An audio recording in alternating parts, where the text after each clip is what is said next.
Assalamu alaikum. Good evening, ladies and gentlemen, and welcome again here to HIPAA lectures. Today is not Saturday as we usually do. It's Friday because tomorrow we have the practical day. Finally, I like these workshops, by the way, where we have 2 days actually people are more engaged. True. We are ready here to go in a very exciting journey into the wild with Priyanshi. And only little bit orientation for you. Today will be a lecture of 2.5 hours approximately, and we will not distribute any certificates. The certificates will be distributed tomorrow. I will leave it to Priyanshi to tell you more about the meeting point and what you need to bring tomorrow. It's her thing. But today we will have a break for 15 minutes at approximately 6:15. Alaikum salam.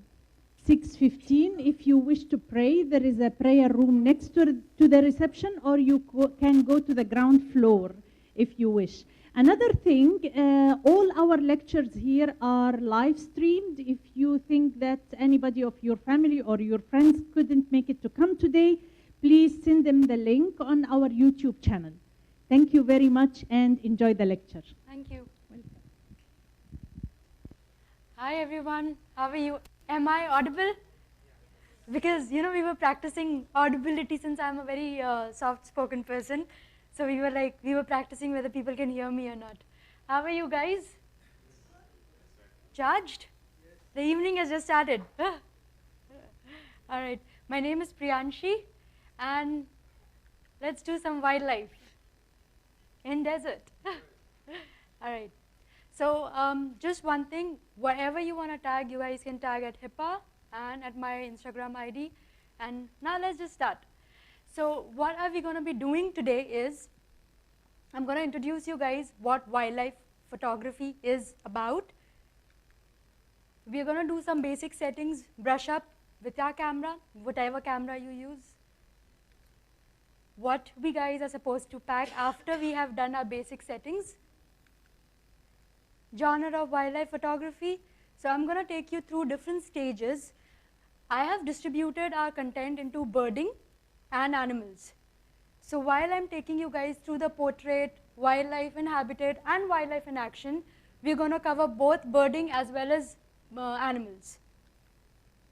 Angles, artistic side of wildlife, which is silhouette photography, golden light photography, and black and white, monochrome.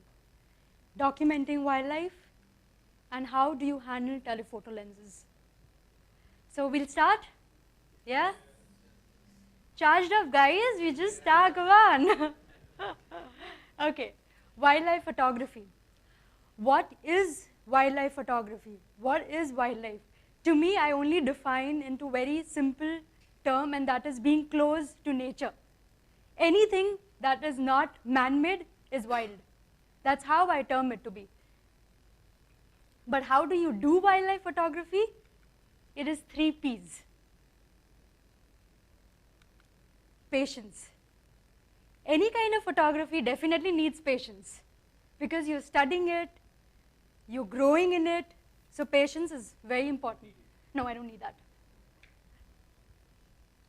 So I term it as patience. Now, perseverance. There is a very strong connection here between the patience and the perseverance part. When you do wildlife, it's very frustrating at times. Really frustrating, because you're just there. You're sitting, you're waiting, you're understanding, you're growing into it. And a lot of times you even come back from a day without doing nothing. Like you would have not even got a single photograph out of it. You need to keep trying. There are times when you're going, you're clicking, there is an amazing moment, but your picture's gone out of focus. It is frustrating, right? So that is the reason why you need perseverance. You need to have that attitude that, okay, I'm going to go back and I'm going to do it. And unlike any other genre or unlike anything else in life, practice. Lot of practice. You need to keep doing it. I always say that, a person gets better in photography or at any kind of work that he does is when he can blindly do it.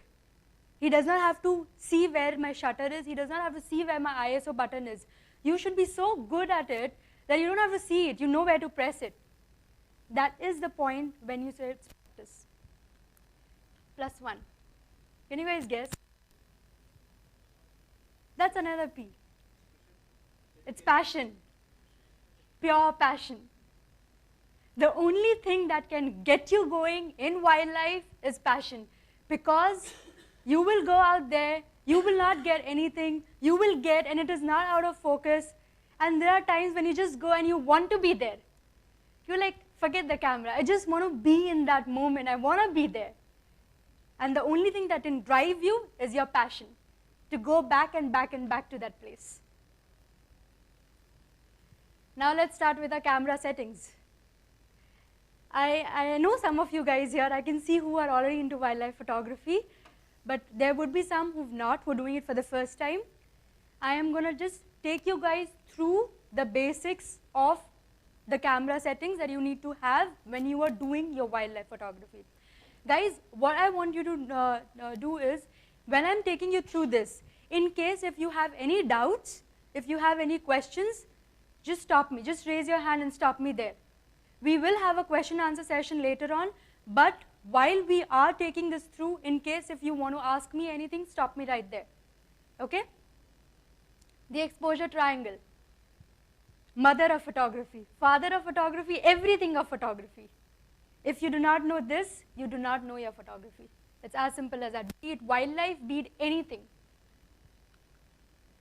But for wildlife, I have a different terms that as I say for ISO, shutter speed and aperture, I term it like noise, motion, and depth of field. You could call it blur, the bokeh, but I like to call it depth of field. Noise. The reason why I say noise is your ISO is directly related to your noise. Though the other part of the triangle also affects it, but ISO is the main cause. Definitely.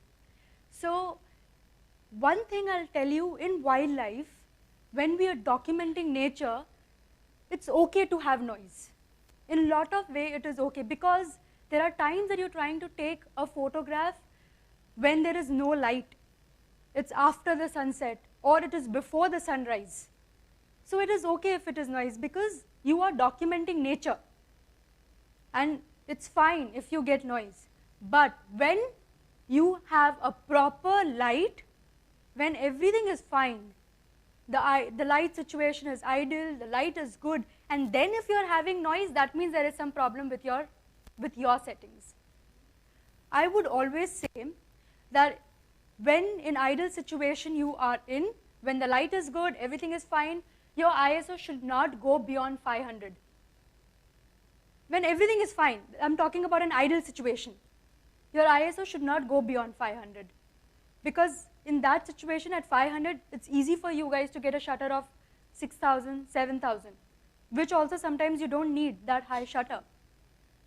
So in ideal conditions, do not go beyond 500. But what if your conditions are not ideal? Let's say it's very foggy, it's very misty, and you cannot take photographs. You have no choice but to pump up your ISO. So for all of you guys who are using a full frame camera, you can go up to 2,000, 2,500, even 3,000, and you will not see that much of a noise, as long as your exposure is plus, it's in plus. If you take your camera, inside you can see a grid which says plus, 0, minus. If you guys have noticed, when you are clicking, before you click a photograph, check if it is on the plus side. If you are on the plus side, the chances of you not to have grains will be higher. But again, there are still chances that you will get grain if your subject is black. So there are these small factors. But again, as I said, in wildlife, it is okay if you have grains. It's not a problem. Motion, shutter speed, direct connection, there's no doubt about that. When you take portrait, it's fine if you have 1/200, 1/300. You know, they have this, we've always learned as our foundations that your shutter speed, the minimum shutter speed, should always be equal to your focal length. Say for example, if your focal length is 200, you should have a minimum shutter of 200. If your focal length is 300, you should have a minimum shutter of 300. But what I would say is when you do wildlife, if you're doing bird, you need a minimum shutter speed of 2000. Minimum. If you are not shooting a portrait of a bird. And if you have to understand, there are times when a wild animal or a bird are just very static. They can stay static for a long, long time, especially if they're focusing on something.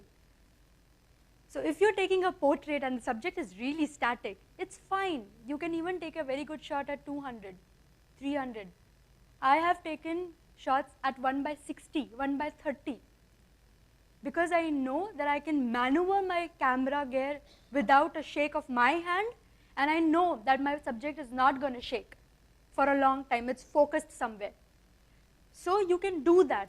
But when you do not understand the behavior of an animal, when you're not very sure what is going to happen, let's say a bird is here, and you cannot predict whether it's going to move, it's going to sit, it's going to fly, it's going to hunt. So to be on the safer side, keep your shutter beyond 1000. When you're shooting an animal who is huge, 500, 600, 700 is fine. You do not have to have beyond 1000 all the time. Why? Because the bigger the animal is, the slower its movement is going to be. So if it's like an elephant, even if an elephant is running, you can get a pin-sharp shot at 1/400, 1/500. Because it's huge, it will still match. But if you're going to take a cheetah, there are chances that your shot is going to be blurred even at 1000, 1/2000 or 3000. There are high chances. So I always say, if you're taking a cheetah, you need minimum 1/3000 shutter. Depth of field. There is a concept, they say, you should have a lens which is 1.4, 2.8. And you will get a very nice depth of field. Do you guys think that? You guys know that, right? It's not true. It's not true. Let me tell you guys one thing. It's not true. You can get an amazing bokeh and depth of field even at 5.6, even at 7. Because your depth of field actually is a combination of 3 factors. One is your focal length, the length that you're using. Maybe like 400 mm, 600 mm, 800 mm, whatever you're using, the focal length. Second is your distance with you and the subject, the distance between you and the subject. Let's say if I'm shooting him from here, I can throw you guys off. If I'm shooting from here, you are going to come in at the same aperture, at the same focal length. So the distance between you and the subject, the distance between the subject and the background. These are the things that actually gives you a depth of field, and of course your aperture. But know that aperture is not the only reason. Any doubts so far? Okay.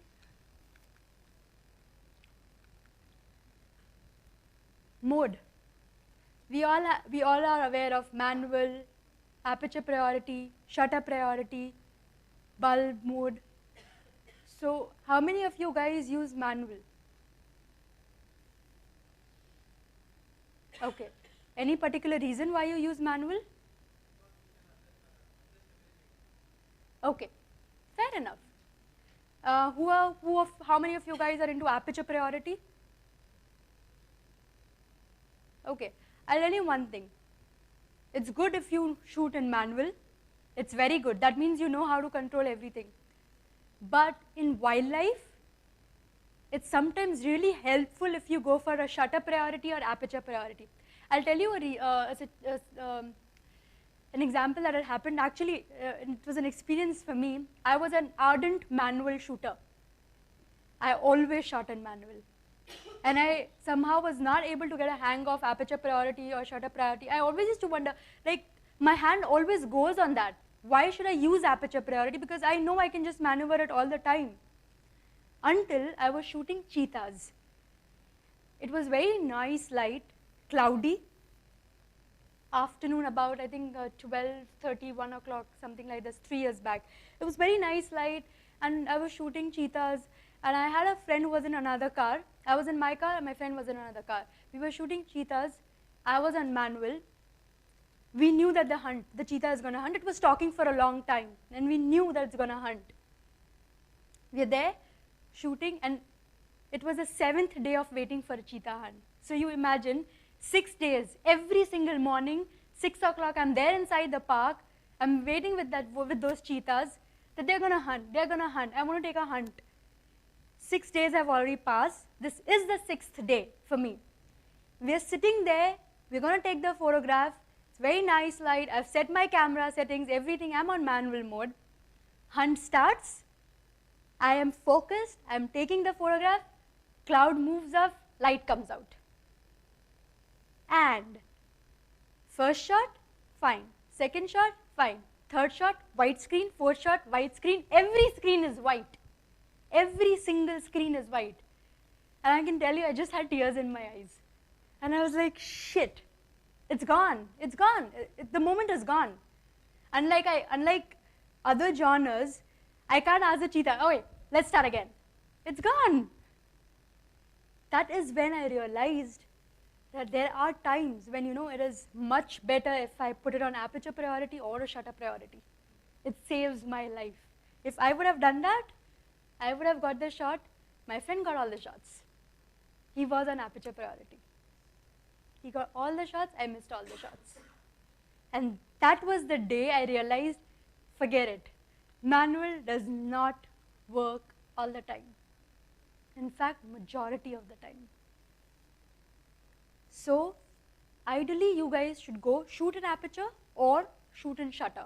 Whichever you are comfortable with. Both works almost the same way. In shutter, what happens is you're locking the shutter. Let's say I want 2000 shutter minimum. So I'm locking my shutter, and then I will tell the aperture and ISO to work accordingly. In aperture, I lock the aperture, and I said ISO and shutter to work accordingly. So I know that my shutter is going to be this. I only have to be bothered about ISO and aperture. In aperture priority, I'm locking my aperture. So I know whatever happens, my aperture is locked. I only have to be bothered about my ISO and shutter. Metering, weighted average metering, matrix metering work 90% of the time. Spot metering works at the time when you have contrasting subjects. When we are going to go ahead, I'm going to show you some kind of photographs which I have taken where I have purposely used spot metering. When I say contrasting subject is when your background is either too dark and your subject is light, or when your subject is too dark and the background is light. That's when we go for spot metering. Exposure compensation. Guys, remember one thing, exposure compensation only works when you are on aperture priority or shutter priority. It does not work on manual. It's a misconception that if you are on manual mode and if you put exposure compensation, it works. No, it does not work. It only works on aperture priority or shutter priority, basically your priorities.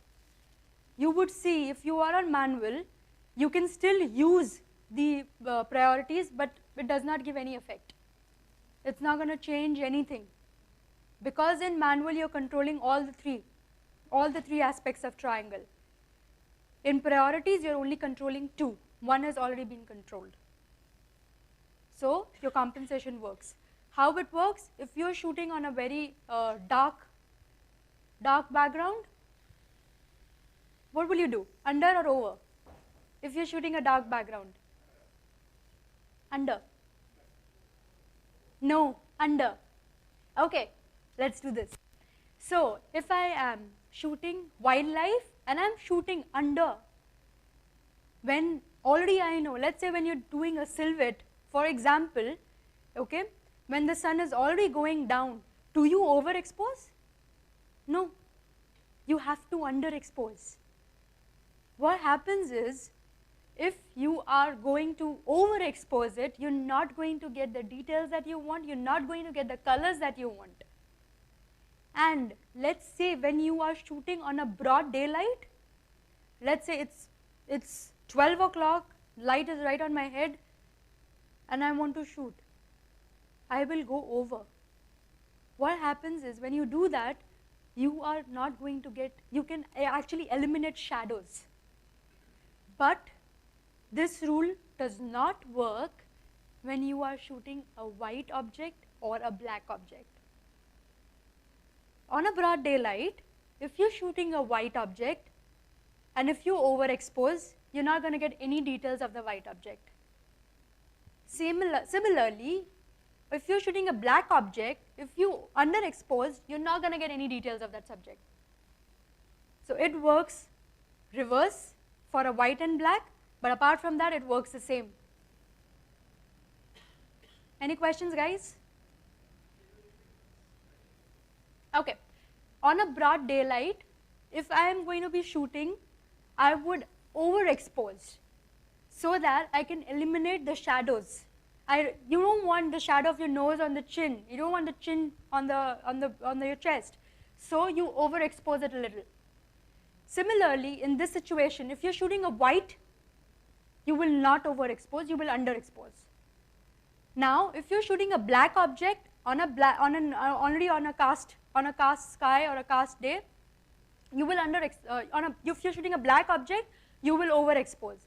But if you're shooting a normal object on an undercast, you underexpose. Clear? Yep.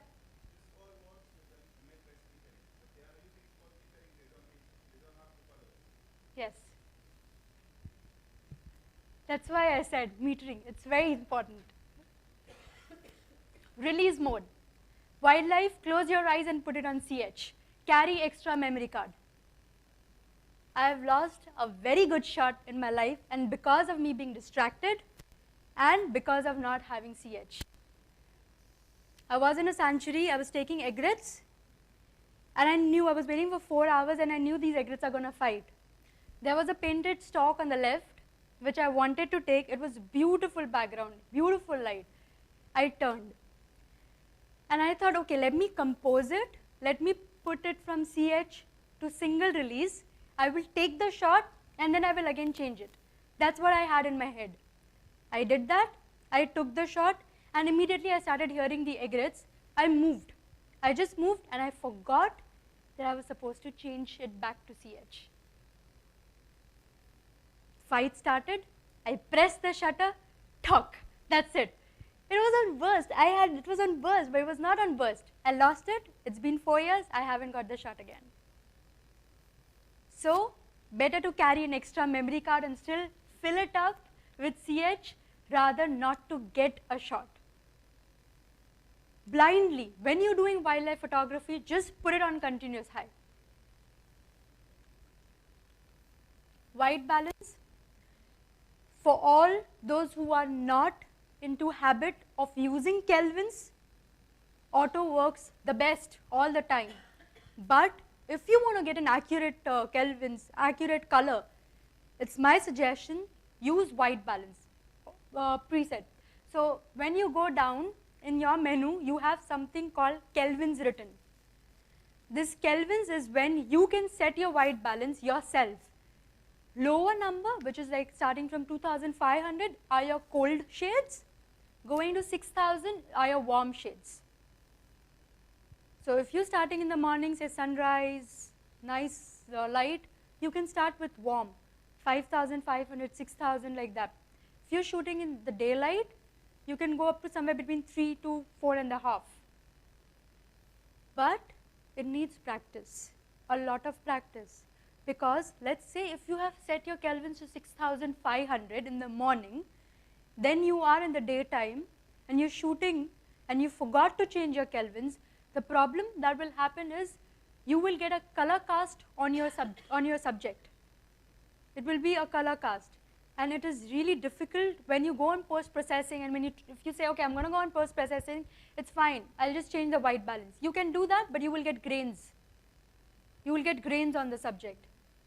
So, Auto works the best all the time if you're not used to Kelvins, but if you are and if you want to get better colors, go for Kelvins. It's a practice, probably 6-7 months practice minimum, but once you get hold of it, it really works. Retouch menu, all of us have this on our camera. Please switch it off. We don't need it.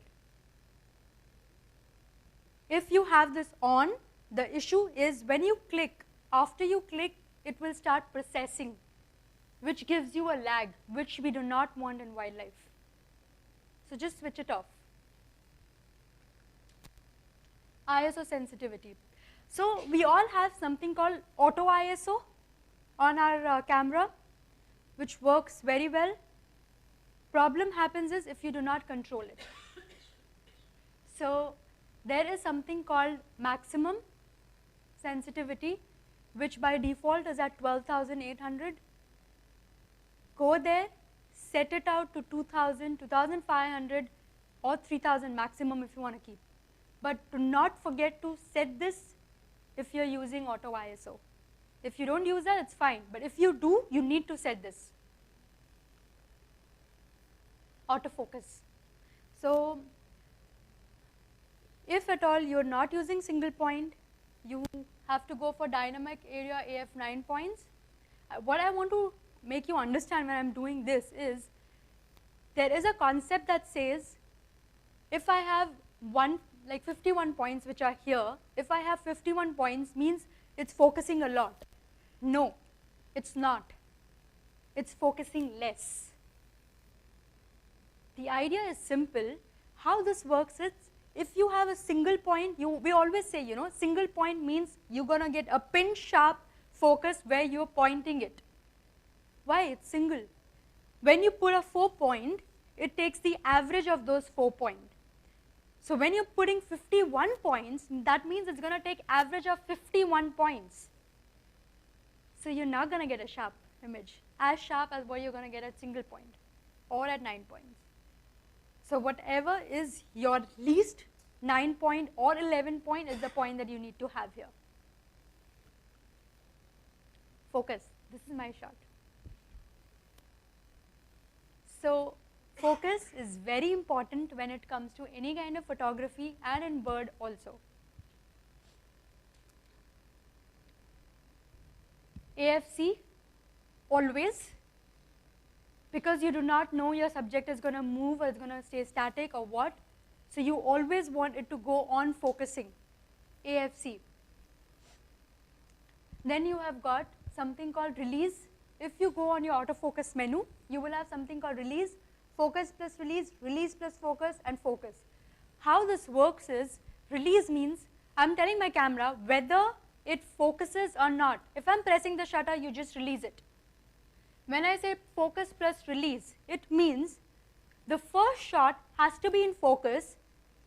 So if it is not in focus, you cannot release it. But after that, whatever shots you take, it's fine, just release it. When I say release plus focus, it works vice versa. The first shot, just release it. Whether it focuses or not, just release it.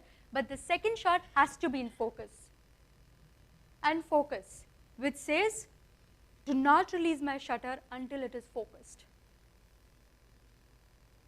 Here in wildlife, we always go for release, because we have to make a habit of using a back button focus.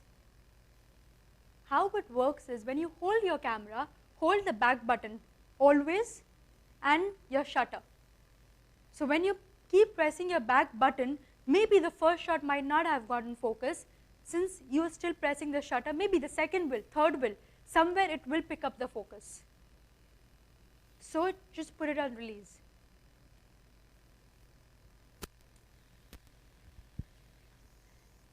This one is your dots, the focus point dots. This is where you click and then you get AF39, which has to be either AF9 or AF11, whichever you have. This is a summary, what you have to do when you pick up a camera for your focus purposes. First, always have AFC. if you're not comfortable with AFC, because what will happen is, I'll tell you one thing, when you're putting on AFS, when you focus, you get a sound. On AFC, you don't get that sound. So a lot of people think that because I'm not getting that sound, I don't know if it has focused or not. But how you would understand is, you will get a green box when it focuses. So that's how, it's a visual thing. It takes time to practice. If you are at a moment where you want to make sure that you want the subject, whether the second shot is focused or not, you want to take that subject, and you're not used to AFC, you're used to the sound, go for AFS. If you want to practice and build that up, AFC is what I always recommend. This is very important. Guys, you would be knowing, if you've seen your lens properly, there are some buttons on the lens. Yep. Even if you've put your camera on autofocus, but if your lens is on M, that's manual focus, it will still not focus. This is a check that you always should do before you start clicking. Put your camera on autofocus, put your lens on autofocus. It should not be on M. It has to be either on A or MA. Majority of us have MA. Dynamic points, 9. Or the full frame that we are using now has something called, how many of you are using a Nikon? I am using a Nikon, so I know about that. They have something called group focus, and then they have got something called group horizontal focus and group vertical focus.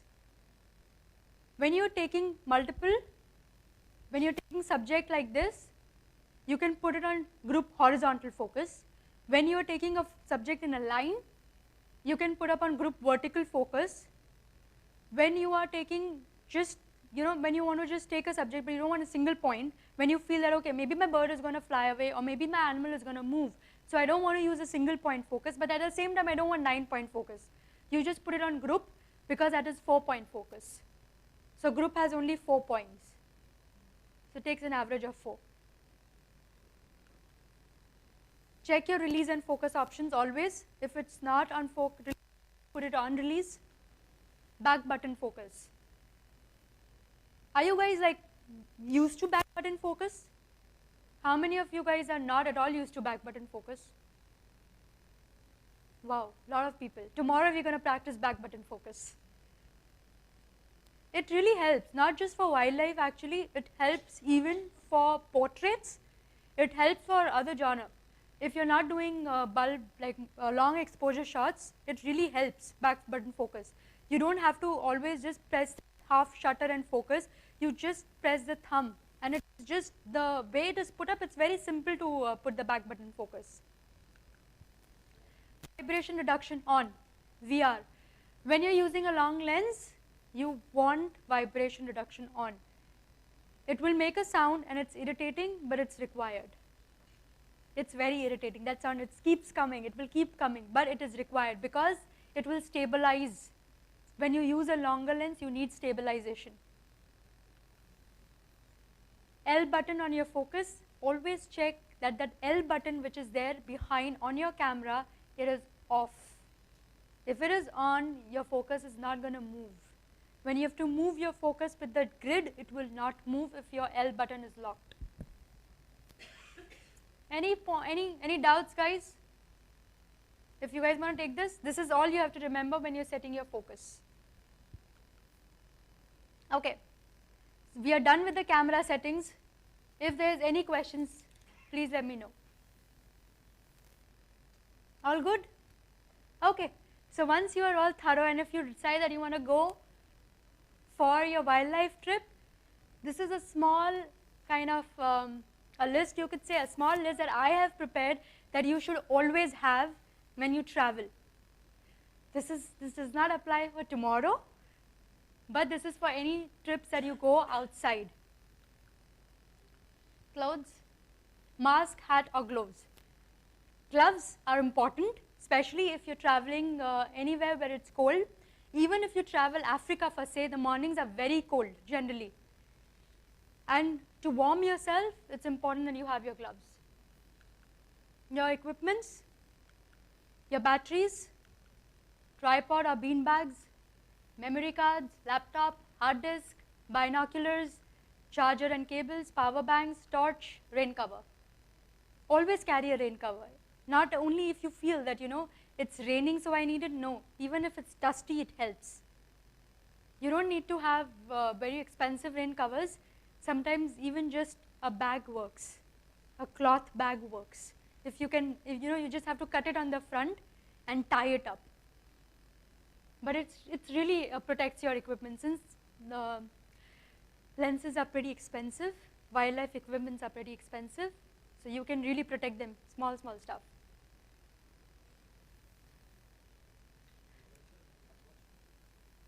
Sorry?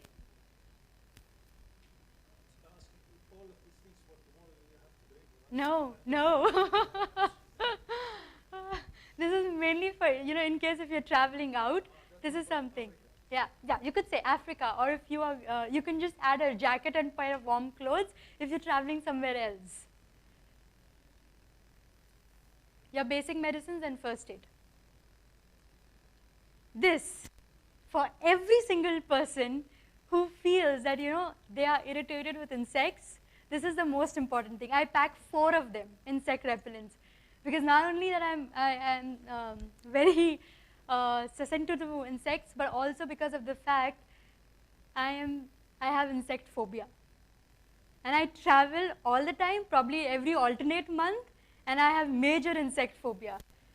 So this was something that had happened when I was staying in my camp, and I had a cockroach that got inside my camp, and I screamed so loudly. Probably every single person in that camp knows that I am scared of insects. From the manager of the camp till the waiter, every single person. And I visit the camp again and again, and they say, every single evening when I come back, they say, do not be afraid, there's no insects, we have checked it. And this has been happening for 4 years, every single time. So insect repellents, and you do need it, because you do not know where you're traveling, and there's not always a solution for the poison that goes inside. Okay. Sorry? No, insects does not go under wildlife for me. That goes for macro. And I don't teach macro.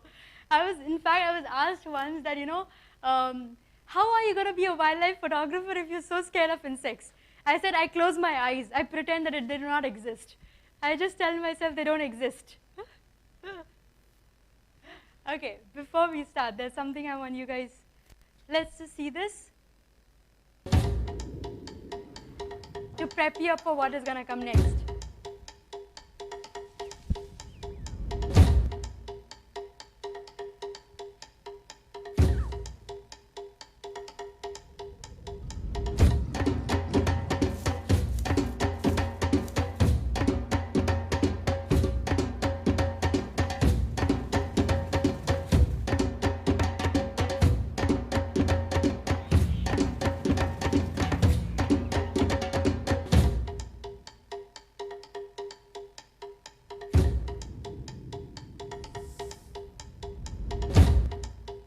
What I've done is, I've mixed Africa and UAE. All the 3 shots were taken from here.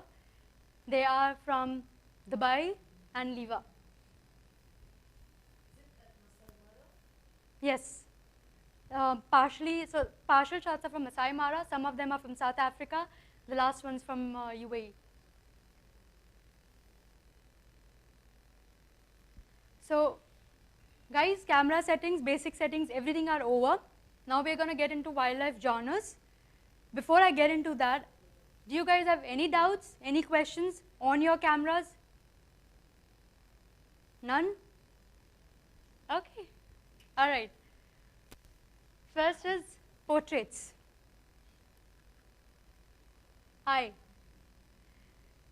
When you take portrait, even if you're taking a portrait of a human, or you're taking a portrait of a baby or whatever, they say the eye is very important factor.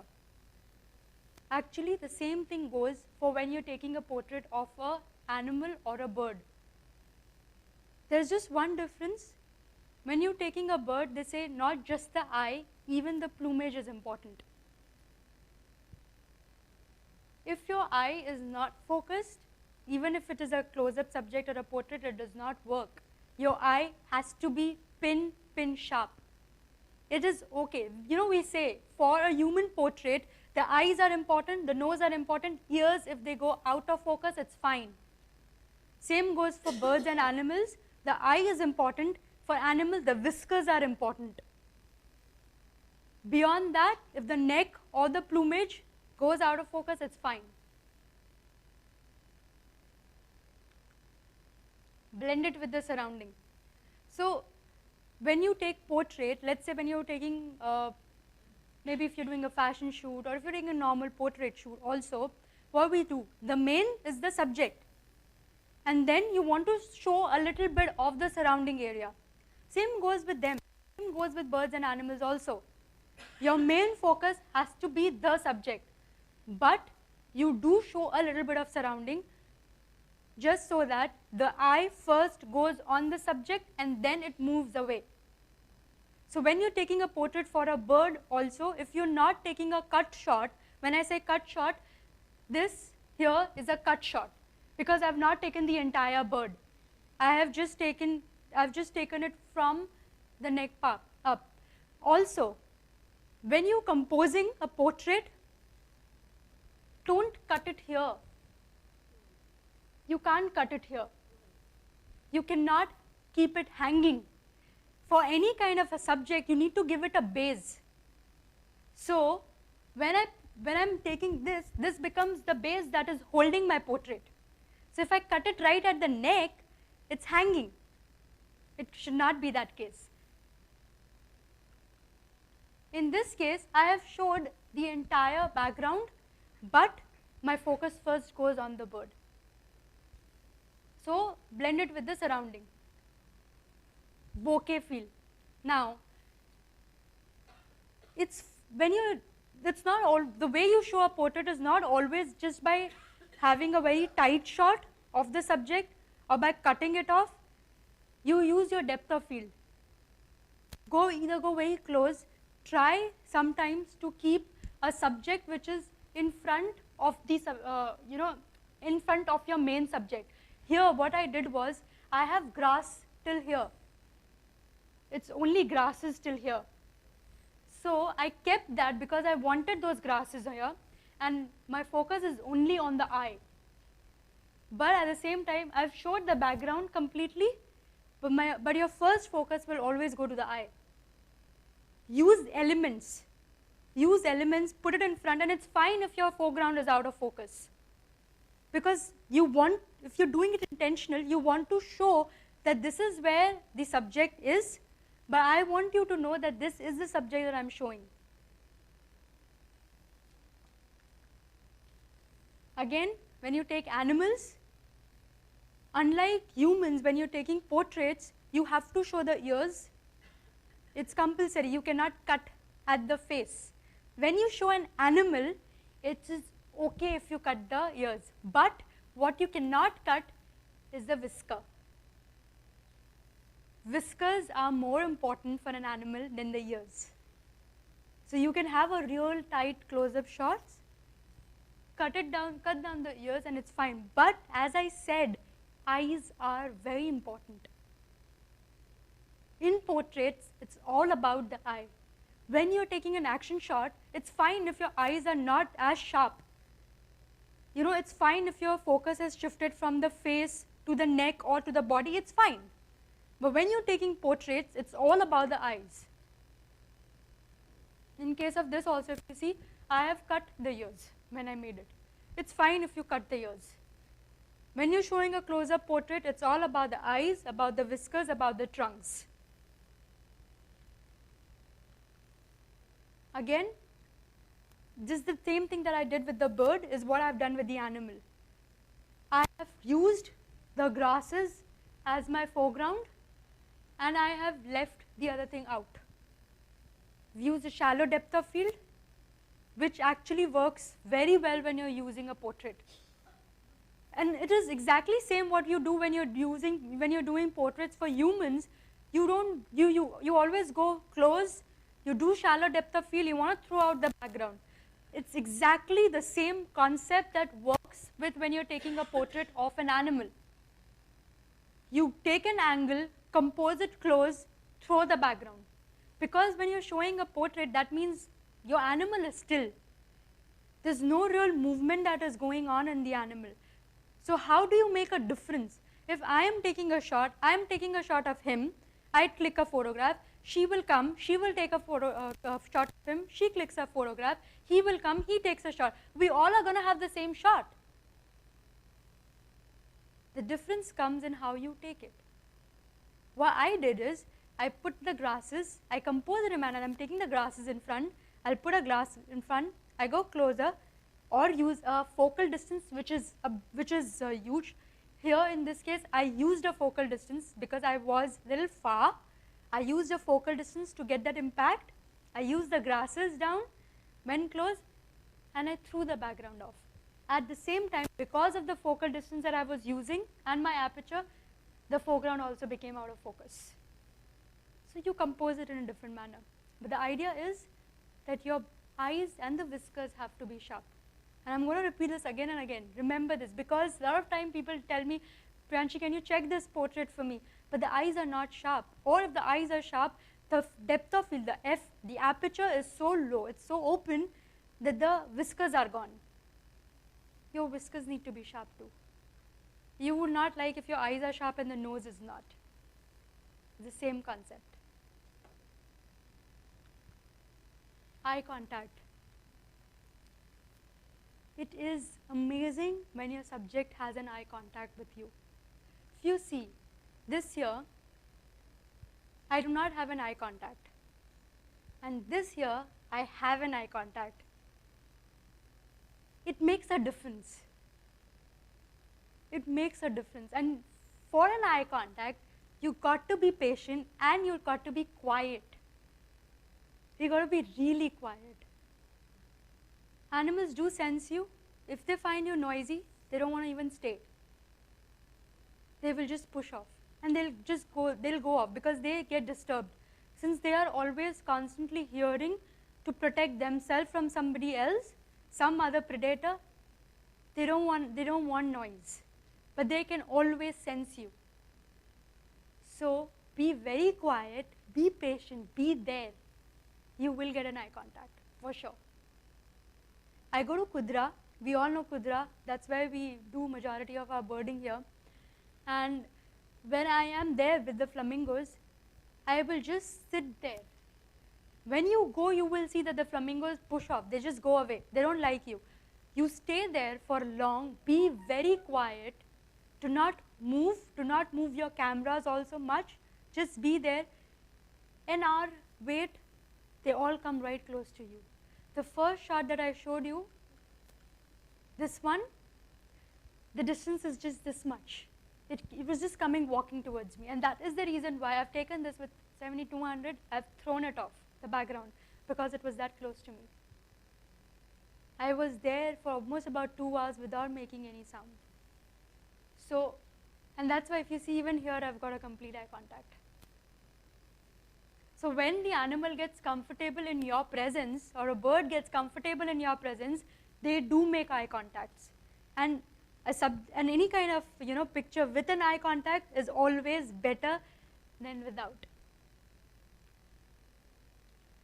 So from the portraits, this is what you always have to remember if you're taking a portrait wildlife photography. Your eye, which is very important. Tight frames is what you can do when you're doing a portrait. Tight frame generally does not work very well when you're doing actions, but it works well when you're doing portraits. Close-up shots, show the surroundings, shallow depth of field. Portraits, shallow depth of field. Wider depth of field does not work well. Any doubts, guys? Yep. I'll take a water break.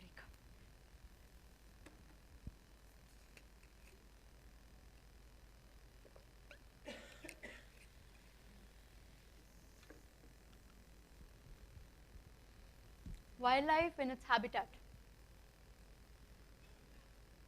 So, yes, please. I always follow the rule of third. If you will actually notice, as you're going, I always follow rule of thirds. There are very less compositions for me where you will not find rule of third. They say it's old school style, but probably that's my style too. I do not like center compositions. I am okay if there is space around the subject on one side when you have the direction of movement, but I just love rule of third. And when I decide if I have to break it, I just go out and break it. I mean, it's not like, like slyly breaking or anything. I will just go all out and break it. If I'm not breaking it, I am always using it. That's how it is. I mean, at the end of the day, when you're doing wildlife photography, you have 100 people doing it with you. What is the difference between what you are doing and the other person is doing? It's just how you compose it. So if you're breaking any kind of rule, even any of these, that what I am telling you guys right now, it's not necessary that it's a Bible. It's just a very just way, or it's just a collection of whatever I have done from my experience. But if you want to go ahead and if you want to break them, any of it, go ahead and break it completely. It should not be that you're breaking half and you're being inside half. Go out, break it up completely, just go. Then that becomes your style.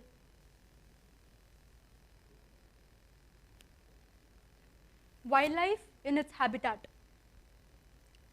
So when I say wildlife in its habitat, what I mean is show where it stays.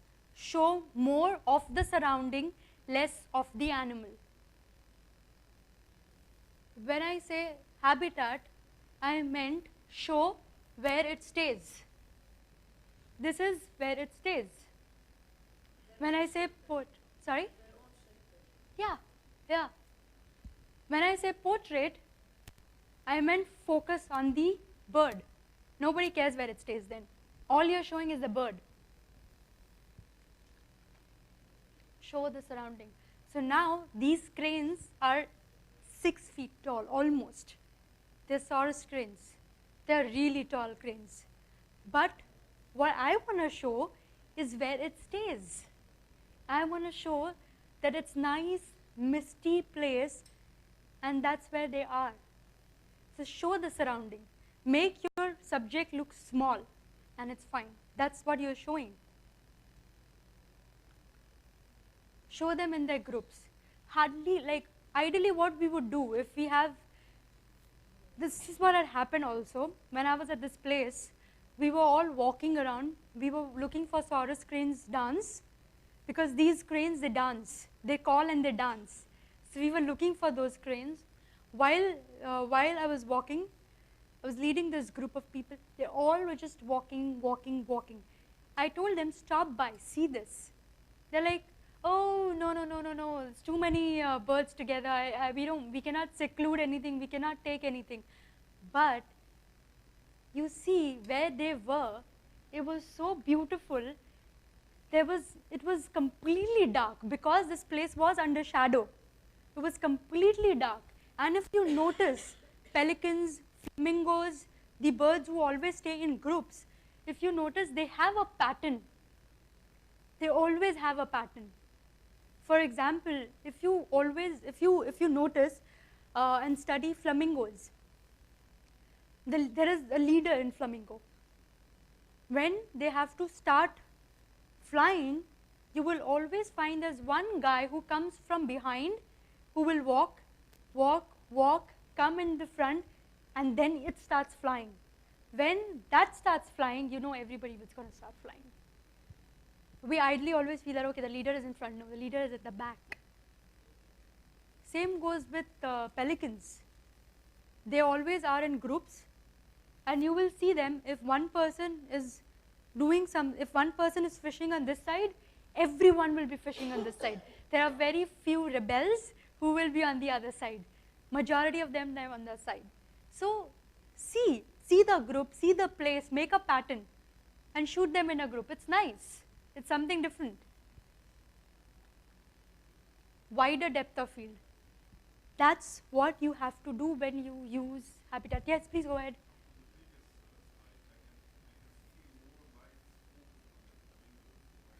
pelicans. Yeah, they are pelicans. And the reason it is because, as I said, this entire place actually was covered with trees like that. And the only source of light was on this side. So it was just falling like that. And that is the reason actually what had caught my eyes. When I have a habit of moving here and there. My friends keep calling me I'm like a chicken head because I will never walk straight.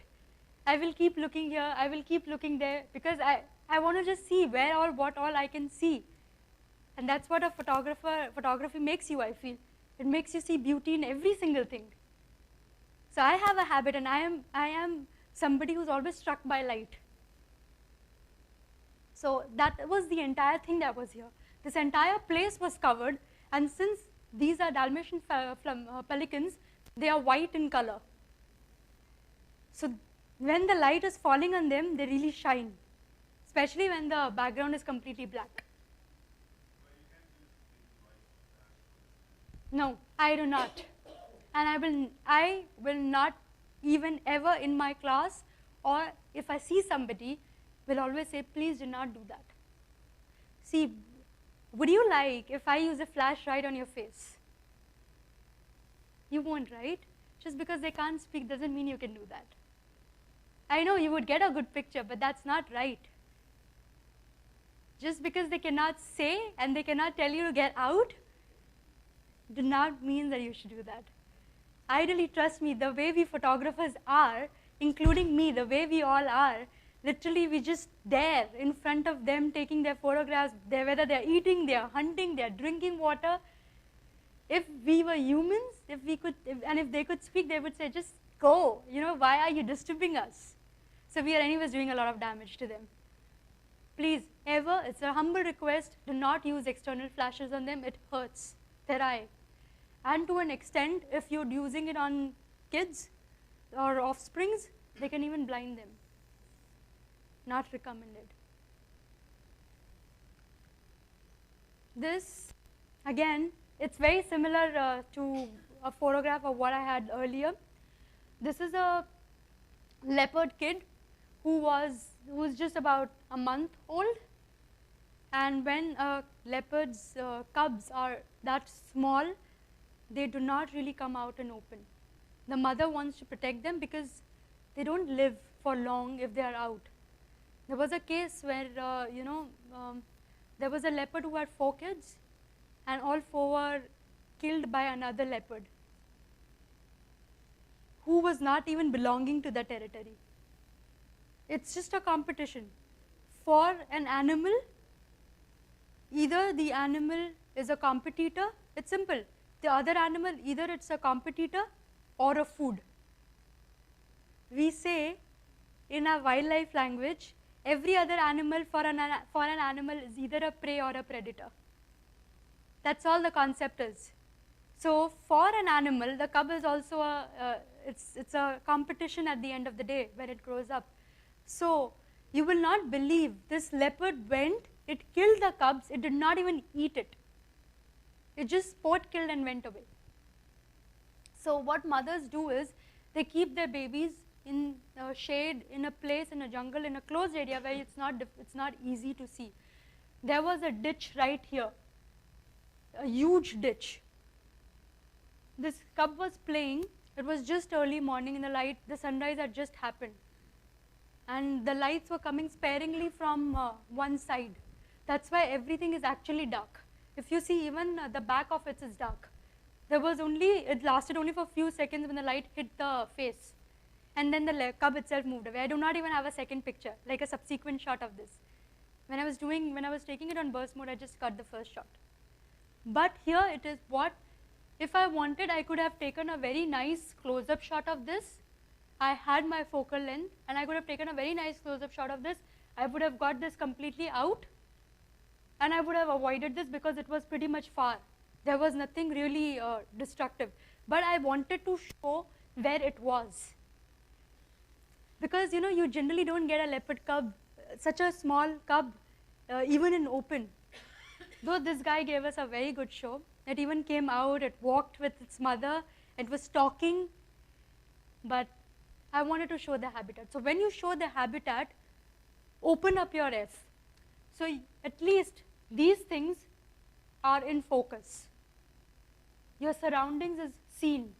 So when you're doing in habitat shots, so if you see on the first shot here also, the reason, if I wanted, I could have just had these people in focus, and it would have been a nice, just the two of them. But because I'm showing the habitat here, I want that these things are faintly seen. So I have my aperture, which is almost f8. Here my aperture is about 5.6. Here it is again 8. Inclusion and exclusion. This is very important when you do a habitat. You should know which part of the habitat you want to include, which part you don't want. I had a kill here. If you see, there's a kill here on the kill, it was here, it's here. When I wanted to take the shot, if I wanted, I could have taken that, but I did not want it because A, I did not wanted the tree, I didn't want the base of the tree. My entire idea was to show this leopard with its tree, but also I wanted to show the background of the sky. It was just after sunset. It was just when the sun was almost down at the horizon, and the sky was really amazing, and this guy was getting out. The girl was getting out.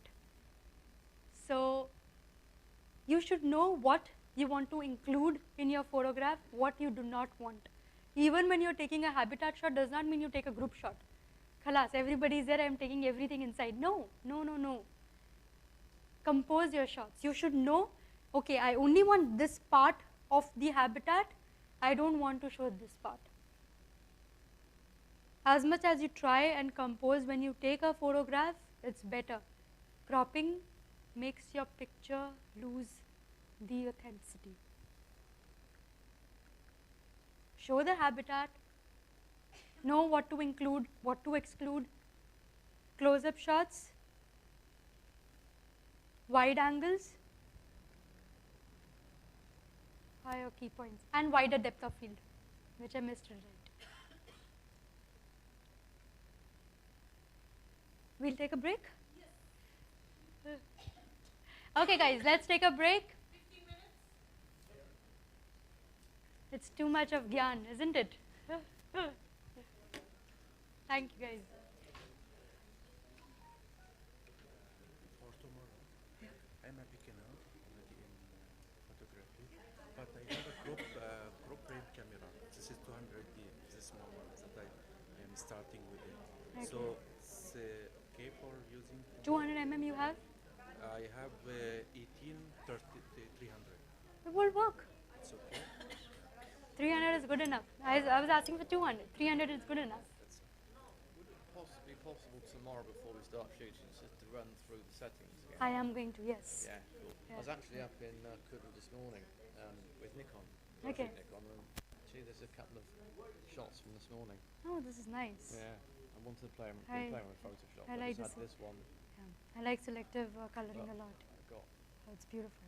just as the sun was coming up and right up to down to Yeah, this is the beautiful. heads look like a heart. Yes, it's beautiful. Just reminded me what you were saying. Compose the shot. Compose a shot, yes. Have we touched on the lens, the type of lenses or not? We are going to do it. We have not yet. Oh, not We are yet, going to be because doing it. I came a bit late, so. That is my last section. Okay, perfect.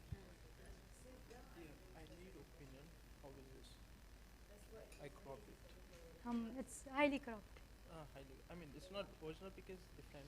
I will share you Insta directly. But I want to show this thing. It's fine. The problem is Over. your eyes Uh, are below your 50% of the frame. yeah, because now I took this one in Alenzo. You should have taken more from bottom. I took this one. This what I can do. You can get better. I'm sorry, I cannot No, say. no, no. I'm See, sorry, I cannot say nice. Just like no, that. no. Oh, this is nice. This is not crop, an actual picture. This is good. Yeah. See, that photograph that you've you've shown me. This one. Oh, yeah. How much is it cropped? Like how much is it cropped? That's what, yeah. I will share the original pic to Okay, you. okay. You share then, okay, because the crop is wrong. Because, but actually, I did only this thing. Like I can see, I cannot able to see the tiger lion external. I will share the pic to you in Okay, Insta. okay, alright. Yes. Hi, I'm Sikta. I think Oh, I reached hi, out to Sikta. you on, Yes, yes, on how are Insta. you? Good, thanks. I'm flying in for these 2 days, so I'm super Oh, excited. wow. I only brought 18 to 200 as a lens. Is that going to cause me a problem if I didn't bring anything It's larger fine. than 200? Which I've camera? got I've not got a full frame. I've got a D7 500, so it's not going to. Nikon, right? It's Nikon. Okay, I have a 2-500. I can lend it out to you tomorrow. Amazing. That'd be amazing. I mean, so I was going to ask you about full frame. Is it worth investing? I mean, I actually work in finance, and I'm Okay. gradually spending. I'm taking a sabbatical, and I'm spending the next 3 or 4 months literally focused on photography. And so a lot of okay. what I want to do is get the right gear and try and figure out should I invest in a full frame? I should really. What real difference? It's basically what I'm going to get. Sensor is the biggest difference. Sensor is the biggest difference that it makes in a full frame camera. Takes in a lot of light, Yep.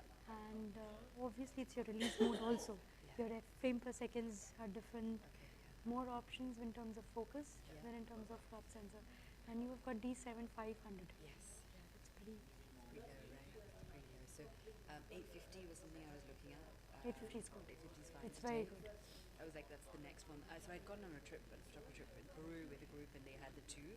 They were like, I was completely starting out. This was 2018, and they were like, get a D7 500. I had a 3100 at that point, so I really upgraded. Yeah, yes. At this point, I am finding, like, again, a lot of what I read is Yeah. about like get a full Full frame, get a frame. full frame, get a full Full frame. frame works. It helps. It's the better way to Actually go. helps, yes. A lens, if I'm going to invest in a lens, what would you say would be the best? What kind of accompaniment? photography you do? So I am more into close up. So I do enjoy. So right now, I'm across the board. I'm doing a combination of landscapes, macro, and I've got a macro lens that I enjoy. Okay. But if I love portraits. I love taking portraits of animals. I love more close ups. Then, see, the issue is if you're taking portraits of animals, you need to have a longer lens, Yeah. like minimum 400 mm. 400. Yeah. Right. But since you're not a pro wildlife, I will not tell you to. I will not even suggest you to buy those lenses. Yeah. 7200 is what you should invest in. Even if you like portraits of human, 7200 works. If you like portraits of animals, even that works. It helps. That's a good 7200. one. 18 to 200. I guess what's the? Am I losing out? Am I First is losing your 18 to aperture. 200? My aperture. Okay. And plus, what happens is kit lenses have a soft point basically. You know. Beyond that, even if it is when you're focusing, it's not going to be sharp. That's the problem with kit lens. So, Oh, and the second thing I was going to ask you is, if I have time, what did you? I mean, I looked you up. You actually studied. You did. You studied in the UK. Did you not do something in the Royal College of? No, you didn't. Maybe yeah, I've not studied in UK. Okay. There's the Royal There's an Photography accreditation, Society of yeah. UK. They open up an examination for everyone around the world, Okay. which is for the license, which is your LRPS distinctions. Okay. So that's what I did. I applied for it, and yeah, thank God I cleared Got it. it. So you didn't actually study. You didn't study photography. It was No. completely. How did you? Is it just how? Was it I came here. I practice? was jobless when I got married and when I came to Dubai. I was completely jobless. Yeah. So, and I was always into art. I used to like painting and this and that. And I'm a chartered accountant, Yeah. but I'm in finance, which is really Yeah, bizarre. yeah. So I hate auditing. I did not like auditing. And I was into analyst market. Here in Dubai, there's no analyst market. So I just didn't know what to do. Everybody was like, become an accountant, become an auditor. I said, I don't want to become an accountant. Like, I did not study to become an accountant. I don't need a CA distinction to become an accountant. So I moved the first 6-7 months when I had nothing. I had a camera that was with me. So I thought like, let me just pick that up. So picked it up about 8 years back almost. And after 6 months I got a job. I just shifted my profile from finance to HR. So I used to do operations and recruiting finance for a company. And I worked for almost 4 years. And then I just kept honing my skill. Yeah. And you're doing that part time, evenings, weekends, Yes, whenever you could. yes, getting every out. single weekend for 2 years. I did not even miss even a single weekend. I used to get up every weekend, 4 o'clock in the morning, Yeah. and I used to go. My my base is New York, so I live in New York actually. I was just in India for a few months. So I was like, I'm just trying to think as well, where in New York, and I'm pretty sure I could find anything anywhere. But again, it's that finding that time over the weekend and just going ahead and doing it. It's all about actually playing around with your equipment. So I did everything. I studied portrait, I did food, I did architectures, I did cars, I did Images everything. are like, okay, I follow a lot of photographers, but your images are so artistic. Like, they blow my mind because of your color, your composition, and sorry, no, there's a lot of beautiful art in the picture as well. So like, I guess a lot of that comes from what you painted before. There's a lot of that aspect. Also because I have a habit of not clicking. I'm not clicking. Yes. So when you when you get into a habit that you want to click everything, you will never develop an eye for compositions. Yeah. Always get in a habit of not clicking everything, but always try to look at what you want to click. Fine tune your photograph and compose it when you want to click it. Do you use a lot of Photoshop and a lot of No, I don't even use Photoshop. I use Lightroom. I will like. images that I'm I just can. like, I'll ask you, I'll finish up. I was going to ask you about your dark backgrounds, but I'll come back and ask you, Priyanshi. Hi. I'm good. How are you? Great to listen to you. Thank you so much. Because I'm a newbie, Oh. so I get to learn a lot from you today, even if it's half and half. I actually wanted to ask, maybe I'm lacking the confidence that the zoom lens that I have is 80 to 200. Okay. So you think I should join tomorrow? Yes, 200 is good. It's good. Yeah. I feel I won't be able to. No, 200 is good. See, when you see all these habitat shots that I showed you guys, it's all taken with 70, 200. See, that's what I always tell people. Just because you don't have a lens, don't restrict yourself from doing wildlife. You can even do wildlife with 14-24. You know, 80-200 will work. Yeah. Because I use a Pentax camera. Are you serious? Wow. Wow, wow, wow. My first camera is Pentax. Which one do you use? My first camera, it's K500, the basic one. Ah, okay. So I had a K5, then I bought a K3. I have both K5 and K3 with me. Okay. You use a Pentax. It's I think I have a 60 to 250 Pentax lens, which is an f4. That's still with me. Maybe I can get it for you tomorrow. Yeah. So that's because my father, he was working in the studio, so he was getting for a good price. So I was not agreeing for months, for months. I used Pentax for 3 years before I moved to Nikon. Nobody's using Pentax, please. It's a beautiful camera. But he's like, somehow, these are desi, but I'm from Pakistan, by the way. So they have this power over the children. So they finally convinced me to get into that camera. And now I'm enjoying it. It's good. No problem. I have a Pentax which is 60-50 f4 lens. I have not been using it for a while now. I just had taken it out for my last shoot because I wanted an additional camera. I'll get that lens for you, not a problem. So nice. And don't restrict yourself just because you don't have. You will always get to learn something or the other. All the habitat shots are taken in wide angle. Yeah, please. Question. Sorry, but I can't speak English very well. But يعني you can I understand half what you say. Oh, yeah. It's okay. Maybe when we are tomorrow, when we see like this, I will understand much. Yeah. You speak about the portrait. Yes. I'm sorry, I haven't professional camera. Oh, it's okay. Can I use tomorrow my telephone? You can, but I really doubt you will. You can actually. It's fine. Yeah. Yeah. Inshallah, in the summer I will go to see my family and I will buy camera from Japan. It's fine. Because look, I haven't any basic about the camera. Yeah. But I am the photographer. It is new for me. Now I start about photography. I need to. For example, here you say you focus about the eyes Yeah. in portrait. Yes. Yes. For example, this is the portrait. Yes. Yeah. How will you focus? For example, we do this. For example, this is the animal. Here is the eye. Okay. For example, how we focus? So How? in this, I mean, Not about this. We must use the big camera. So the when you professional use the camera. back button, okay, you can shift your focus. Ah. Shift your focus to the eye. Press your back button. That's why I'm for telling. It is different. Yeah. Yeah, To keep pressing your back button, it يعني just they stays have so button nice. about the focus and we must focus about When you for- just take your what else? box there. yeah يعني okay يعني So even here, when you're focusing, if you click here, Mhm. see, Yes. it focuses. This is the focus. Yeah. Okay, I don't know. Okay. Now, for example, here is the we want to focus about. For example, we want it here. We must come here. For example, this is the eye. For Okay. example, we if we went in this area, we must go here. We must do it. So you move Like we must move until inside inside this, this box. like Yes. this. Please come to see. Like Yes. this. Correct. Yeah, it has to be in the box. Okay. Okay. And if, for example, we want it in the middle, we must focus. You must focus. about Move it. Move your move it, camera. move it when it is Yeah. come. I can speak English very well. No, but you're try, fine. Yeah, you're good. Thank you, thank you. Because I don't know about you have focus. This is the point. Hi. Good. How are you? We chatted in the last short show that some pictures. Oh, I think. Oh, yeah. I think I have. Few Yes. captures. Yes. Yes. We Yes. chatted. So I recently only started 2 months, 3 months. Just Just the beginner. practice. So I'm doing it for 5 years. great. So I'm just asking on something. Is it better to autofocus or manual focus when you are?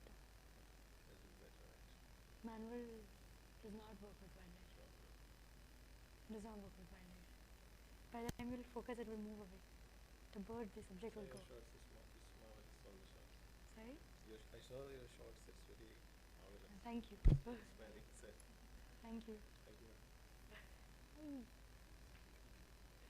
Wow, how are you? Very good. Unexpected. How are you? How's everything? I'm doing great. Thank you. Photography is a great. Yeah, thank you so much. How's everything? How's photography going? Not that sad. Doing that. Next Why? week I'm having exhibition the same Oh. place. Farm chimp?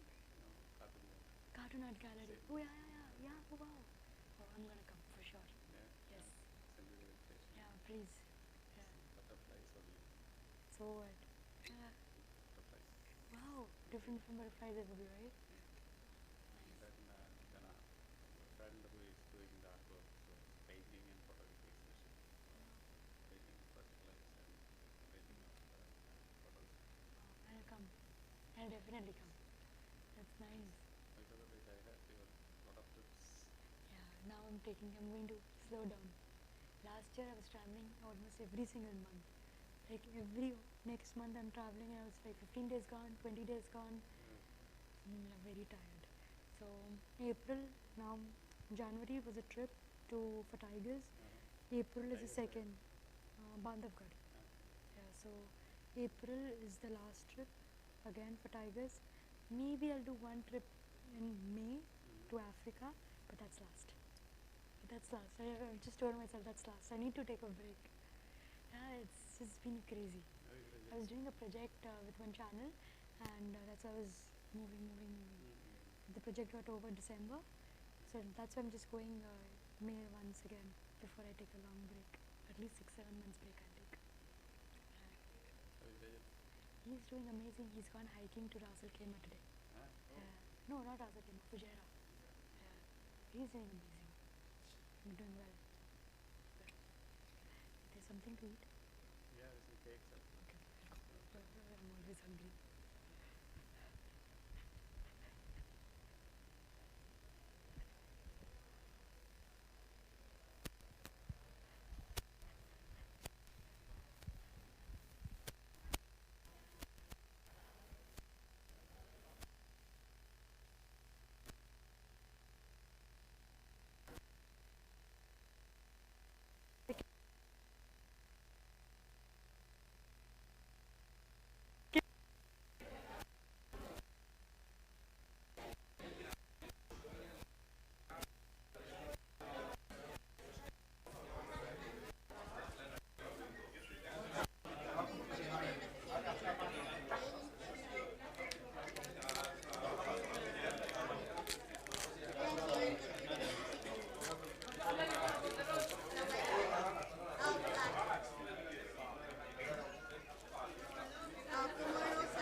not so clear like this.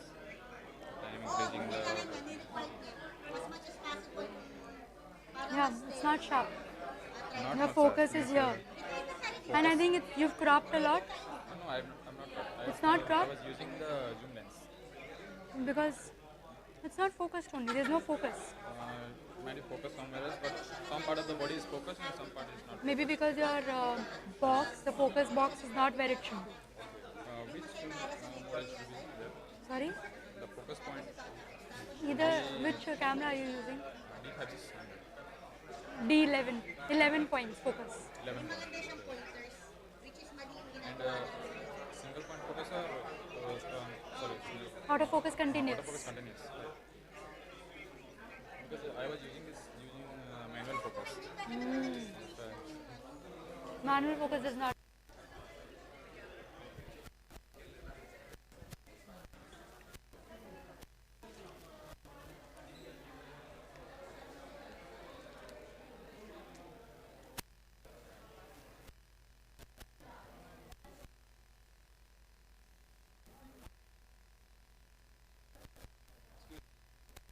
You're from India, I think, right? Sorry. Yes. I'm from California. No, okay. I have some photos. Can you just have a look? I took it from my lane actually. This one I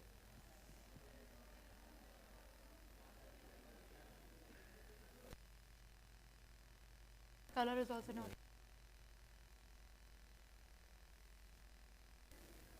This is very good. Previous. So very nice.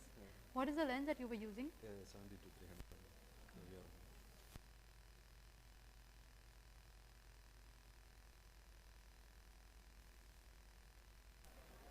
It's too big for the.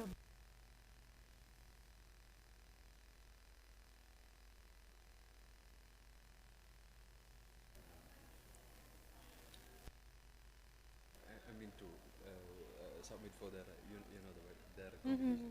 Yeah. Or this one will be better for any idea?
Yes.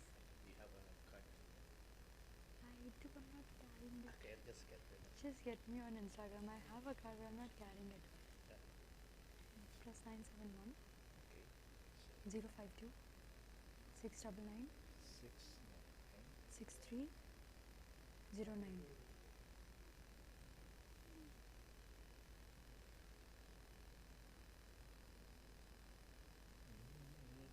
Priyanshi, Priyanshi.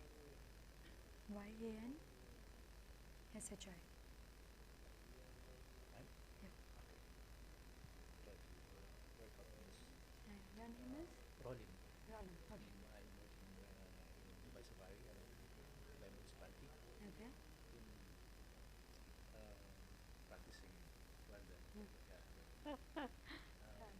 This time of 2 years ago, I, I attended the National Photographic Welder Photography Club in Baikot. Yeah. You know, so I've been working with welder for 14 years of my life, and Wow. I didn't have to. Then I tried. Still now, I'm still coping up and learning new things. Since my playground is Zoom, so That's amazing. I push to attend this, and I just show it to one of my supervisors. So she asked me to get the laptop. So Yeah, if in case, definitely. You, because we're planning one of the program that we're planning after the public build is when the for the okay. kids, you know, grown-ups. Yeah, that would be nice. Yeah. We'll do something. Okay, thank you.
We'll start.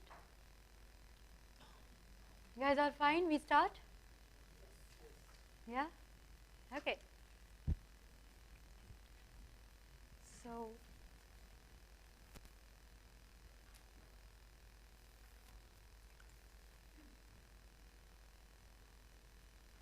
okay. So we went through portraits, we went through habitat, and now something that everybody loves, and that's action. Action, all of it. And now we're stomach full. Yes. Yes. And now since we all are like eaten, we've taken a break, so I'm sure everybody's fresh. Yes, let's start. Let's start with the action. Before I even start, you have to understand when you are going to take any kind of action shots. First of all, it's important that you understand the bird or the animal. If you do, if you've studied the subject, it becomes a little more easier. Let's say you will have an advantage over somebody who's not studied, because you can probably predict a couple of things. Let's say, for example, if you're doing birding, and if you want to predict when the bird is going to fly. Have you guys noticed ever, before the bird is going to fly, it poops? Yes. So if you, next time, like say tomorrow, so before the bird is going to fly, it poops. It will always do that. Always. Until, yes, until and unless it's flew because somebody has suddenly, suddenly scared it and it wants to go off, or if it suddenly feels that, there's another bird that's coming to attack it, because they understand. Those are the only cases where it will happen just suddenly. Otherwise, if it's in an own relaxed coach thing, and if you notice, let's say tomorrow, flamingos don't do that, by the way. If you notice in a very relaxed manner, you will see any perching bird on top, before it's going to fly, it will poop and it flies. Notice it, try, think, see it. Again, how would you know whether a bird is hunting? Shape of its neck. by the shape of its neck. If a bird is just up, normal, the normal head position, it's fine. The minute you will see an S forming down and the neck moving a little this side, you would know that it's looking inside and it's going to hunt. Takes a long time for a bird to hunt generally, especially if it's egret, and I know egret because egret is one of my favorite birds, apart from the weavers. So if you note, these are like very small things. If you study a subject, you will be prepared and you would know what, you can anticipate things, a lot of things are going to happen. And it helps when you do action photography. When you are going to be taking an action, have your shutter higher. Birds, animals, you still need a minimum of 1500 shutter speed, especially if you're taking bird. Even in 1500, it's not necessary that you'll get all the wings and the feathers in sharp. Maybe one wing is sharp and the other one is not. Maybe some feathers are sharp and the others are not. So if you have an idle condition, go beyond 2000 shutter speed. If your condition is not idle, then 1500, 1000. But please do not go less than 1000. You're not gonna get a sharp image if you're less than 1000. Put yourself in a correct angle. So all my settings were correct here, and my bird is very sharp, but my angle is not correct. Now if I'm gonna show this picture to you guys, your eyes are not gonna go on this one, which is so nice, in such a nice posture. Your eyes are gonna go on this one. Yes. So even if it is an action shot and you are not 100% prepared, still you can always position yourself. So position yourself in a manner that you can seclude your subject. So I moved. I left that bird. I'm like, I don't want that thing in the front. Move yourself, go on the other angle, then you take your shot. So seclude your subject. It's very important. Anticipating the action. That was what I was talking to you guys earlier. It's important that you anticipate, you understand. You should be knowing what is going to happen. Let's say, for example, when there are two males in a vicinity, two male birds, when they're not really together in a same family, any which case generally, even for bird or for animal, apart from lion brothers or cheetah brothers, birds especially, they do not like having the same gender around. And here the case was actually there was a dead, I think there was a dead, and I don't remember what, but there was a carcass. I can't remember exactly what carcass there was. There was a carcass. This guy wanted to eat it. This one went on top of a branch and sat there. It was waiting. The minute this one turned, it just came down. Vultures are very sharp and they fight.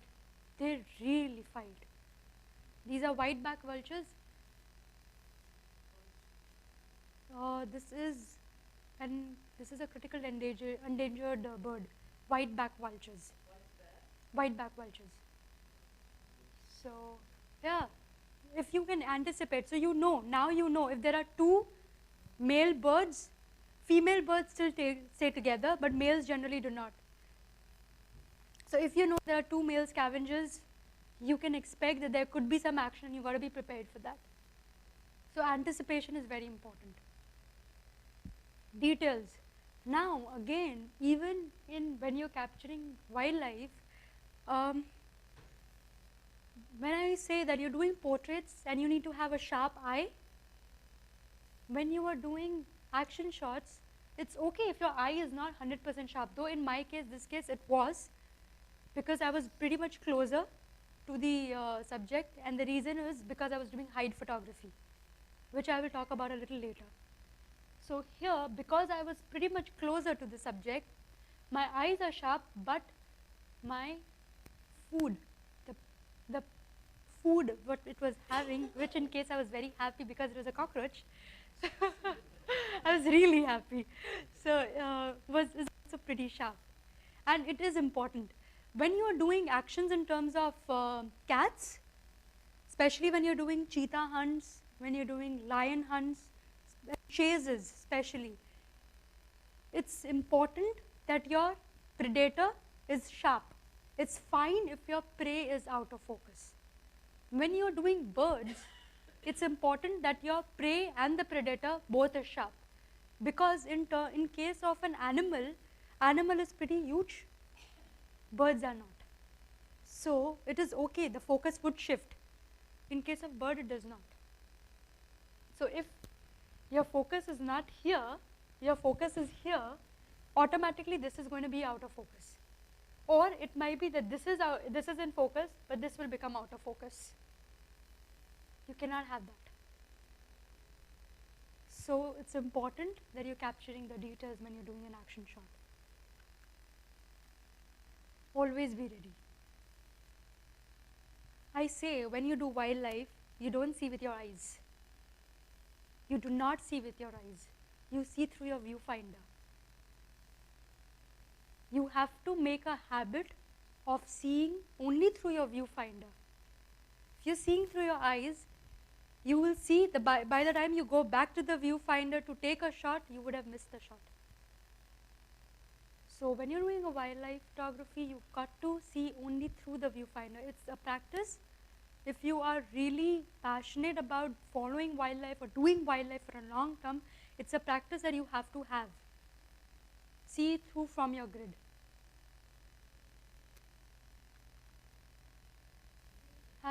Please, sorry, go ahead.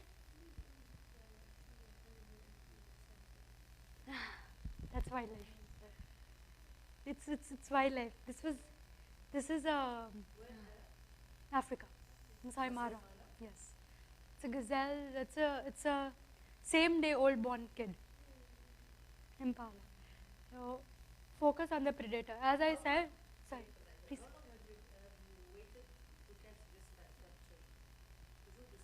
I think I was very lucky in this state. I didn't wait. So what had happened was I saw the mother. This is a sub-adult cub. It's not another. No, that's a female. Sorry, that's also another female. That's not a sub-adult cub. That's another female.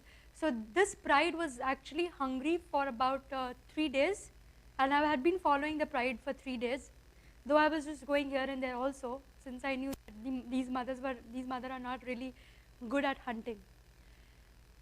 This guy, so I saw her picking up the guy from the other side of the lake, and the best part was, this moment is actually very special capture for me because the kid, the gazelle's kid is actually not dead. He's still alive. It's not yet dead.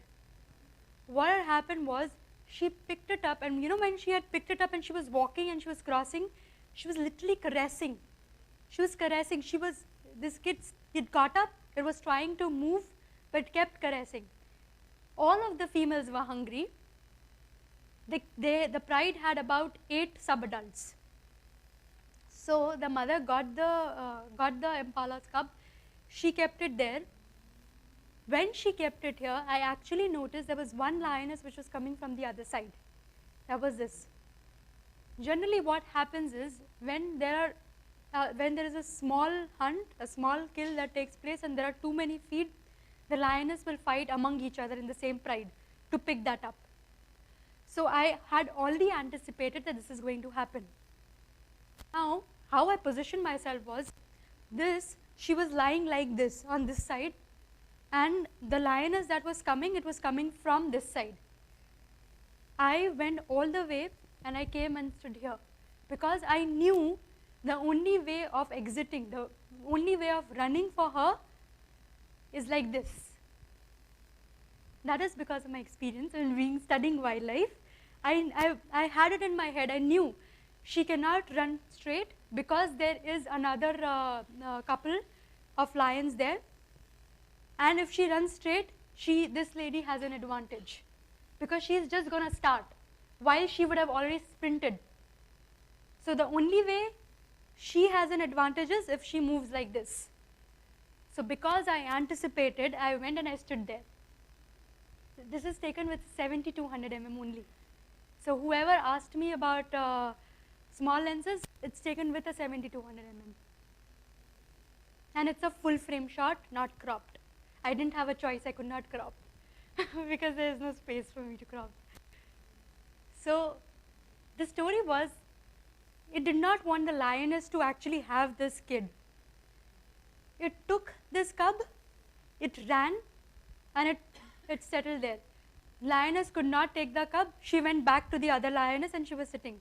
Then a group of 6 cubs started walking in. She went 5 to 6 rounds like this with that thing, and the cub kept running behind it. The lion's cub, it kept running. The sub-adult was running behind to grab it.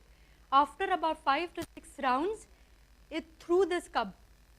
It threw the baby impala down. The entire idea was to make that cub run, to make it practice how to hunt. So the lioness did not kill the impala. Those 6 cubs together killed it. So, but then that's nature. It's brutal. That's what I said. It's like prey and predator part. So you said the lens was not that big. So how you took this shot from not that far and you did not scare the subjects and you did not be eaten? How You mean I was not eaten? Yeah. No. So, you know, the thing is, with animals, they're not really interested in eating you. The only time they will attack you is if you threaten them. No. I was off far, yes. No, they were not scared. Because I maintained a very calm, I was not moving much, plus I was not out, I was inside. These animals are pretty used to cars. The only time they will attack you, or they will even come close to you in that motion to scare you, is when you threaten them. There has been cases in past. There has been case recently, I think in September or October, there was a couple who had flown from UK. I was there that time, and they were standing near a leopard. So they were in their car, but they were near leopards. Out of all the cats, leopards are one of the most unpredictable cat. Leopards, panthers, all of those jaguars, they are very unpredictable because they are ambush hunters. And this car is standing close. The guy who was inside the car, he was making faces. You know, he was doing like this, and he was making faces at the leopard. From inside the car, but he was continuously irritating that leopard. Yeah. What happened was, sorry? Yeah, he kept making faces, he kept making sounds. It was an open jeep. There was his wife was sitting here, he was sitting here. The leopard jumped inside, it grabbed the head of that guy, it moved out in one shot. The wife was just here, she did not even get a scratch. Not even a single scratch. Animals are not irritated. I mean, they are really not wanting to, hurt you. It is we humans who actually invite it. It's sad, but it is true. Animals are actually much more cordial and cooperative when it comes to all this. So here in this case, yes, I was very close. I have been using a 7200 lens. But I was inside my car, and I kept enough distance that I'm not bothering them. As I said, I knew that it is going to turn like this. If I knew that it was going to come like this, I wouldn't have been standing there. That's why I said studying the subject is very important. So yeah, the kids actually made the kill. It was a beautiful sight, though. On this entire drama lasted for almost about 1 hour. But it was just mesmerizing to see how the kids were trying to kill And you know, it's just the way you study these animals, by just being with them. So as I said, if you actually, the pictures are now very clear here, but I will explain. This and this is very sharp. This one is little out of focus. And that's what I'm saying. When you take a bird, you have to make sure that the prey and the predator both are sharp. When you take an animal, your predator has to be sharp. And when you want to take a kill which is successful, you always see the animal, and that is, you always see the predator and not the prey. Let's say, for example, if you are aiming for a cheetah hunt, how the animals actually hunt is, out of the entire group, they would have targeted an animal that they want to hunt. You cannot make it out. Out of that entire big herd, whom they are going to go and hunt, you cannot make out, but they have already narrowed it down. If you focus on those group of animals, you are not going to get your shot. A, if you do, your predator is going to be out of focus, the prey will be in focus. And B, there are very likely that you will not get a proper shot, because you cannot even make out which animal it is going to hunt. How you do it is, you focus on the cheetah or the lion. Your focus runs only with them. So when they narrow down the shot, when they narrow down the animal that they are going to hunt, you still with that animal. Instead of you guessing which animal it is going to hunt, just keep your focus on the predator. That's how you actually shoot cats, the hunt, the chase. Never focus on the prey, focus on the predator. When you're doing a multiple subject, in this case, if you guys have visited Mara, or if not, you should have already heard a lot about a 5 cheetah coalition.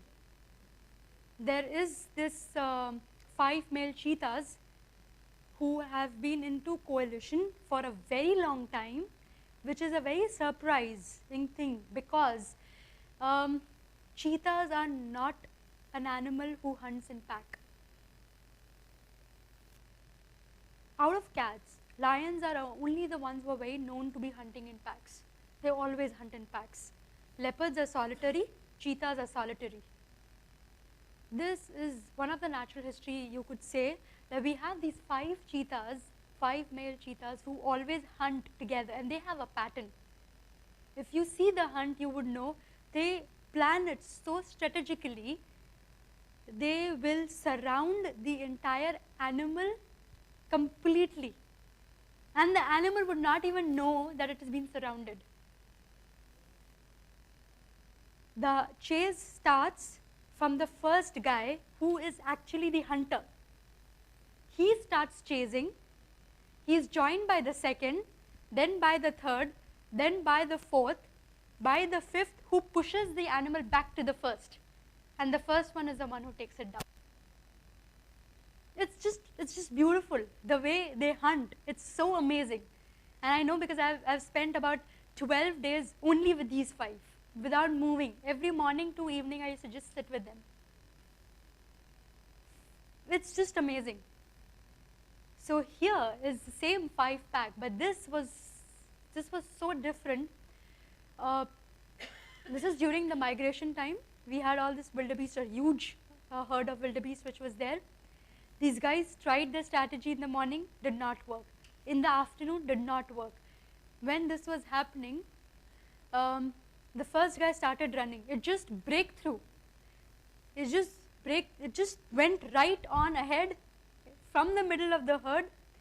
The other one joined it. Only these 2 took the entire wildebeest down. The rest 3 joined later. It was only these 2 cheetahs together who took the wildebeest down. And it was amazing.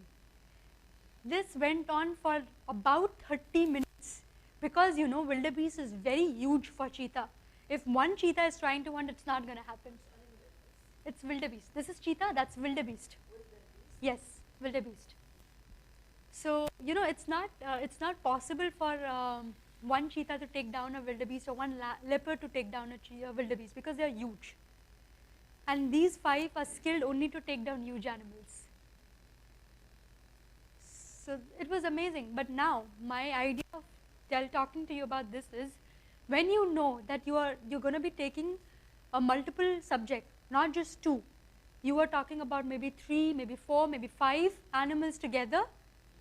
When you have to use multiple subject, automatically you cannot use shallow depth of field. What I mean is, you cannot have a small number of an aperture. That is, if you're using a 2.8 lens, you cannot use it at 2.8. You need anything above 6. Could be 6, could be 7, could be 8, whatever f, stop. But you need a wider f. Otherwise, if you are at 2.8, probably you will get this sharp, this out of focus, this sharp, this out of focus, this out of focus. Will not work. So you need a higher number so you can get all of them sharp. So when you're doing a multiple focus subject, maybe be it animal or be it even birds, let's say you're taking 3, 4 birds together in a line and you want all of them sharp, you have to use a higher aperture. Any doubts, guys? Okay. So it's always nice at times, though we all love to see hunts when the background is off, like if you see here, the background is off. If you see here, the background is almost off. But sometimes it's nice when you can include a habitat, especially like when you're shooting giraffes and all, because these are the animals you do not really see fighting a lot. It's very rare to see 2 giraffes fight. You would only, there are these particular seasons generally only when you see them. So it happens when the male is winning, when there is a clash of 2 males. So in a situation like this, wherever possible, try and compose your image with an habitat. It looks beautiful. I mean, it gives a story. Just if I wanted, I could have also done a vertical composition here. I could have just had these 2 and it would have been nice. I could have a very nice vertical composition and my eyes would have gone here only, and that's fine. But even now, if you see, your first focus goes on this and second goes on the background. And it blends well. So when you are in a situation, you think, before you click, think whether you want to compose it with the habitat or you want to compose it just that. Now the difference between photographing a bird and photographing an animal is this: an action of a bird only lasts for a split of a second. Let's say, for example, if a bird is fighting, if you are in a burst mode, I doubt you'll get more than 3 shots until the birds are very persistent. Generally happens so that they will fight and one will move off. 3 shots, if the bird is very persistent, maybe 4, not more than that. In case of animals, when they are fighting, it lasts longer. This lasted for almost about 15 minutes, 10 to 15 minutes. It went on and on and on. And then also it stopped because another male came in and it literally just brushed both these guys off. So when you're doing animals, you have enough time. You can imagine, okay, if you've missed out on a shot, you still have a time to take another shot. You can position yourself better if you want. Though sometimes it would be like a 5% of a case when you will not get the shot again, but 95% of the cases you will get it again. Though the angle might differ, though the action might differ, but you will get something. So anticipate. So think before what kind of shot you want to take. What do you want to compose? You want to compose a tight shot? You want to compose something with the habitat? Decide and then click. Understanding the subject, which is very important. Anticipation. Positioning yourself correctly. Quick response. As I said, you've got to be really ready. You have to be quick. And if you have to be quick, means you need to know your camera well. You cannot wait, okay, shit, I have to press shutter. No, I have to change my ISO. I, by mistake, press the ISO button instead of shutter. No, you cannot do all that. You need to understand where your cameras are. And yes, one thing, Do not experiment with your cameras, especially when you're going for a shoot. If you have been given a new gadget or if you've bought a new gadget, always practice it before taking it to the shoot. You wouldn't know what will come up. Hide photography. So as I said earlier, there was one picture that I had taken, that cockroach picture. It was taken from a hide photography. How you do hide photography works very well with birds, because birds are very sensitive. When I say hide photography, it's also very tricky. There are ways you can do hide photography. You cover yourself in camouflage clothings, which is very much similar to what you will get in the bush. You wear those camouflage clothing. Ideally, the most important thing is you need to keep your phone completely on silent, no vibration. That is the most important thing, because we humans are not really used to keeping our phone away. So phones have to be kept away. They have to be kept in silent. You need to be very quiet and you have to be still. When you get into that position, when the animal is, or when the bird is not really able, then they are not able to notice you enough, that is when you do your photography. They will come so close to you because they are not even aware that you exist there. For them, you're just piece of nature which is there. A lot of people also, what they do is they buy a tent which is of the similar shades of the foliage. They'll buy a tent. They'll put up a tent way earlier than the sunrise. They will get inside it. They will just open a part where they can put their lens outside. Cover your lens with that same kind of a foliage cover. Put your lens outside. You be in. You stay. Birds will not even notice that you exist. It's only when you move they sense you. If you're already there, the initial time if they sense you, they will either forget or they will get so used to you that it will not bother them. That's your hide photography. Angle matters. I have been repeating this pretty much many times, that what is the difference between me taking his photograph, her taking his photograph, and him taking his photograph. The difference is the way I see it, the way I compose it. At the end of the day, given all the rules and regulations, given all settings, what distinguishes you from somebody else is the way you see your subject, is the way you compose your subject. So, angle matters. Go low. One of the easiest and nicest way of showing any bird or an animal is by going low. That is the kind of photography I do. If you guys have seen my page earlier, or if you guys have seen my Instagram, you would see majority of my shots are eye level. I go really low. I will be flat, down. Because anyways, we all have washing machine, right? Yeah.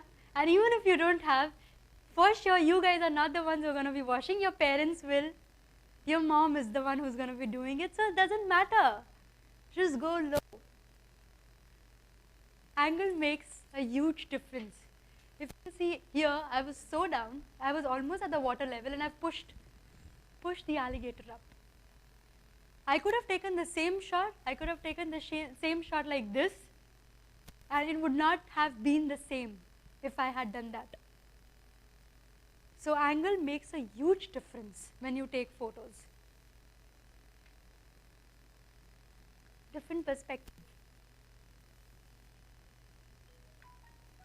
As I said earlier, it is all about the way you compose.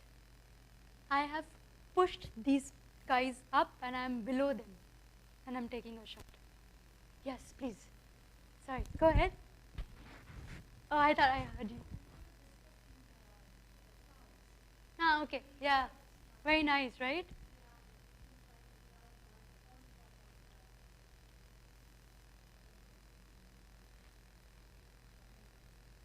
I was in a ditch. So literally we put the car in a ditch. The coming out was a very big struggle. We were stuck there for almost like 1.5 hours. But it is worth it. For me it was. So you see what I've done is, I'm photographing, my vultures are also white beneath. I've just pushed everything up.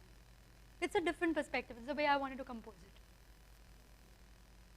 So as I said, angle makes a very big difference. Never get stuck with what you're doing. Try, keep experimenting, do something different. Frame your shot. You have to know what you have to take before you take. Don't just press your shutter. Think what you want to take. See what you want to take. And then you frame your shot and then you compose it. Ideally, majority of us, given an angle, we would have taken probably like this. I saw the water was still and I was able to see the reflection. I'm like, okay, I will take the reflection. Now again, if I had taken this in this way, I wouldn't have got the reflection. I pushed myself a little up when I was taking this. Because you need to know what angle to take when you get a reflection. So before you click, I keep saying this, before you click, think what you're going to take. Frame your shot there itself when you are taking. Then you can save a lot of effort of doing Photoshop. There was somebody who asked me about Photoshop. So yeah, you can save a lot of effort not doing Photoshop if you frame your shot there. Connect with your subject. Now, as I said earlier, I generally take a lot of eye level shots, low angle shots. This is not an eye level shot, it's not a low level shot. It's a little higher, yes. But the reason of taking this was actually not because of the eye. It was because of the tongue. I have a shot which I have taken on the lower side also. But when I was taking it, as I said, animals repeat an action for a longer time.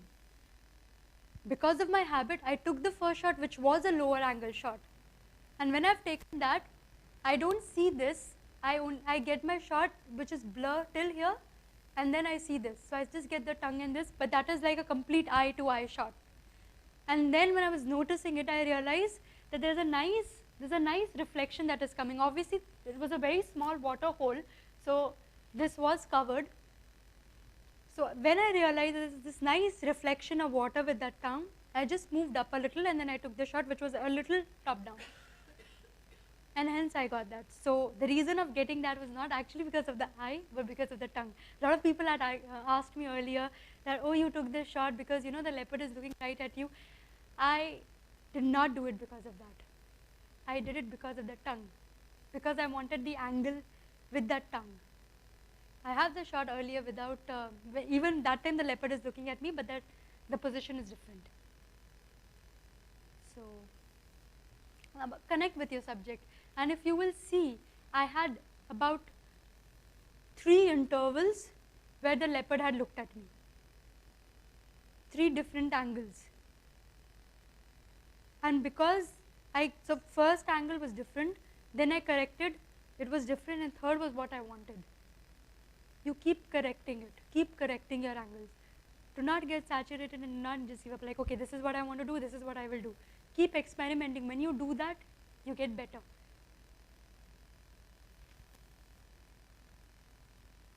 So I have no key points here. The reason is, it's up to you how you compose. It's not I who can tell you that compose like this is a better way of composing. It's totally up to you. It's the way you want to show what you see.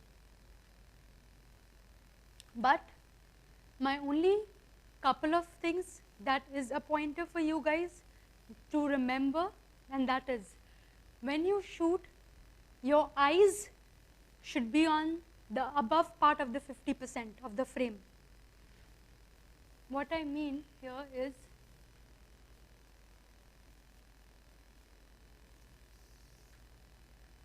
What is the alligator? it was a baby alligator. Big alligator? Really? Yes. They eat each other?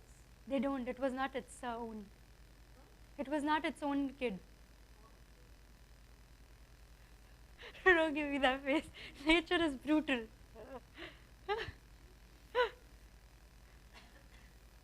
Oh, it stopped. Not working. I don't know. So what I mean to say is here that in your frame, the eye has to be above the 50% of the frame. So let's say if this is my frame, this is where my 50% is, my eye has to be on top.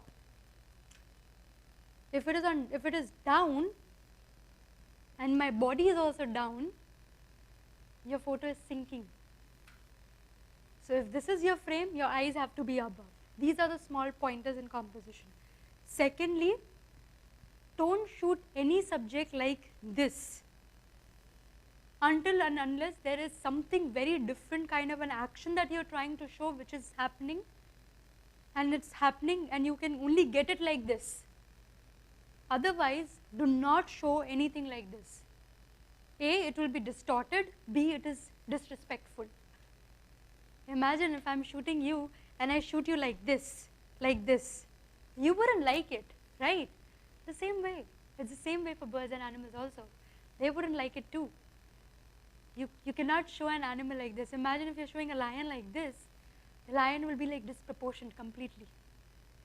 So as I said, until and unless you're showing something which can only be captured like this, do not capture it.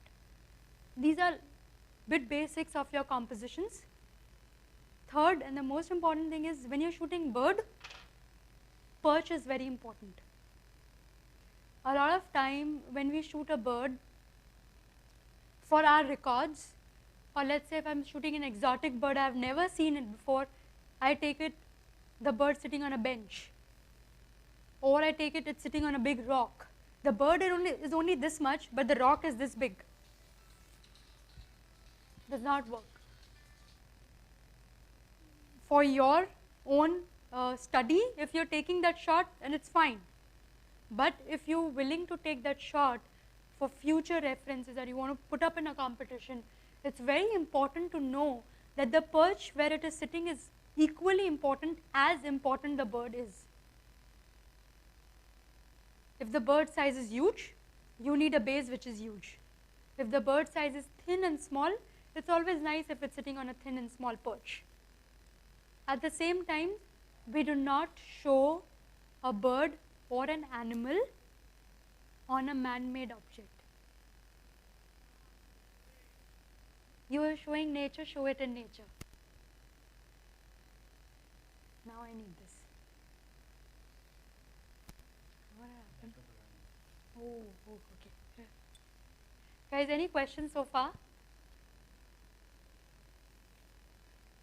Okay, we'll have to wait then. Ah, yes.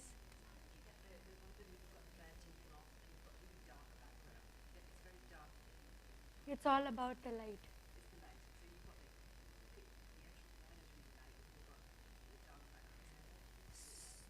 If you notice, when you see, I would say it comes a lot with experience also. When you start observing the light, you will start automatically seeing where it is on the subject it is falling. In these cases, these shots that I've taken, which is on a dark background, the light is only peeping in that much because the mangrove was very thick. But where the bird was, the light was peeping in. And now what also happens is when a bird splashes water, and if the light is on the reflection of the water, the light that the water is observing also bounces back on the bird. So that's why it becomes even more nice and brighter. You have to see. It's all about seeing. That shot is taken in about maybe 1 o'clock or 2 o'clock in the afternoon. So the light was pretty up. But what happens is, when the light is up like that, you start looking for where the shadows are falling. That shot is taken in shadows. Now, as I said, the mangroves behind was very tall. So the shadow of those mangroves were falling on the water.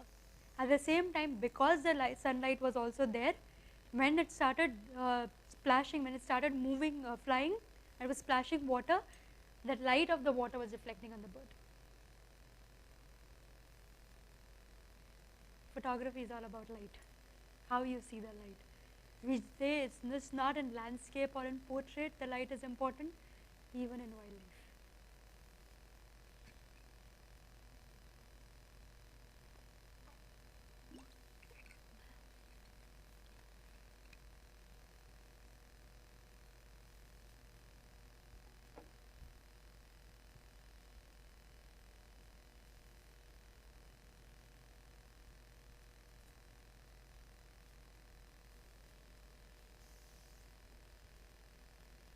We can just move down to the slide.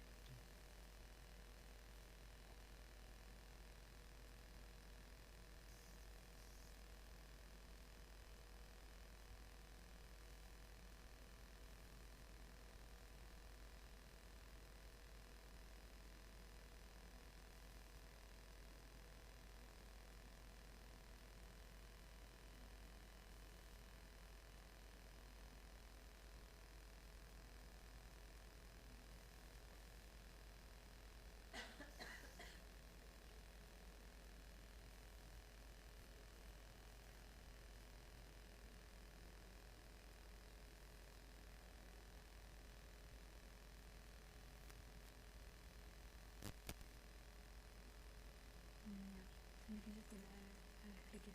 You can just click here and I'll click from that.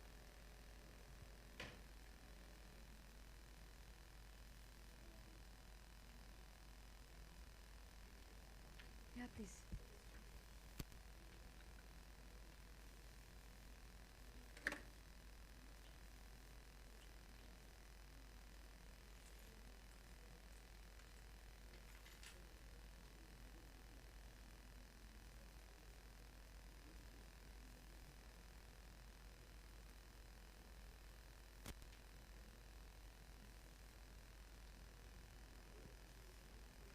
That's why nature is better, right? No technical issues.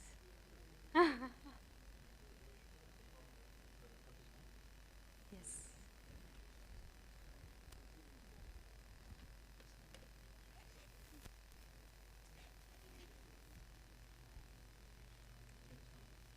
Started?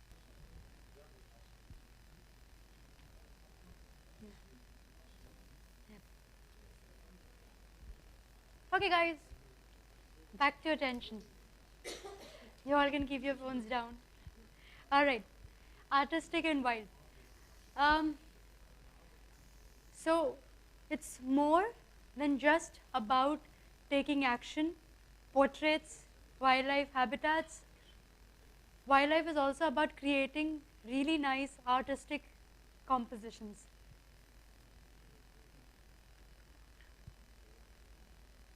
Having correct exposures. These are silhouettes. One of the kind of subject that I love to take. Since, as I was mentioning to her also earlier, I'm somebody who is constantly with lights. I like to see the light, I like to take my photo as per the light. And sunrise and sunset are my favorite. It's like I can just go back and sleep in the afternoon, but I would never miss sunrise and sunsets. So when you are shooting something like this, you have to be in a lot of control on your exposure. Problems that you face when you shoot silhouettes, if you are over, your sun will become a white spot. If you are under, your subject will become a black spot. So what do? You need to find a very right balance in exposure. And that is when you have to understand to see your grid. Once you see that the sun is setting, keep clicking every single 5 minutes. If you are on any priority, switch to manual mode. This is when manual really works. Priority priority will not work. This is where your manual mode will work all the time. And you have to keep clicking. Let's say I want to take a silhouette, I'm going to go to the horizon, I'm going to get the subject, whatever I want, but I have keep clicking randomly. And every single 5 minutes you will click, and then you would know that when you're clicking, your exposure is changing every 5 minutes. So you have to keep changing, every 5 minutes keep changing, till you find what you want to take. I don't use. You can use, yes. But anti-filters will again cut your light. Filters cut the light. This one? For this one, this was almost -1 underexposed. So on the grid, since these were fighting from the horizon from very far. This was pure luck. This was pure luck that the sun was setting. Though when I was wishing things to happen, I was wishing that the sun would be right behind this, which did not happen. But that was my wish, which did not happen, because before, when the sun came down, there was a very strong band, gray band, and we did not see the sunset. Luckily, the only part I saw the sunset was this. I thought the sunset will not even happen, will not even get to see that, but was lucky to see. So I was seeing these animals fighting, these gazelles were fighting from very far. They fight, they run, they fight, they run, they fight, they run. That's how they are. Kelvins, I use kelvins. This is about 6,000 kelvins. So when I was seeing them running, fighting, I knew that I need a higher shutter speed. I have pumped up my ISO. My ISO would be somewhere about 2,000 something on this one, because I needed a shutter speed of almost about 1,500 to 2,000 here, and I wanted it underexposed.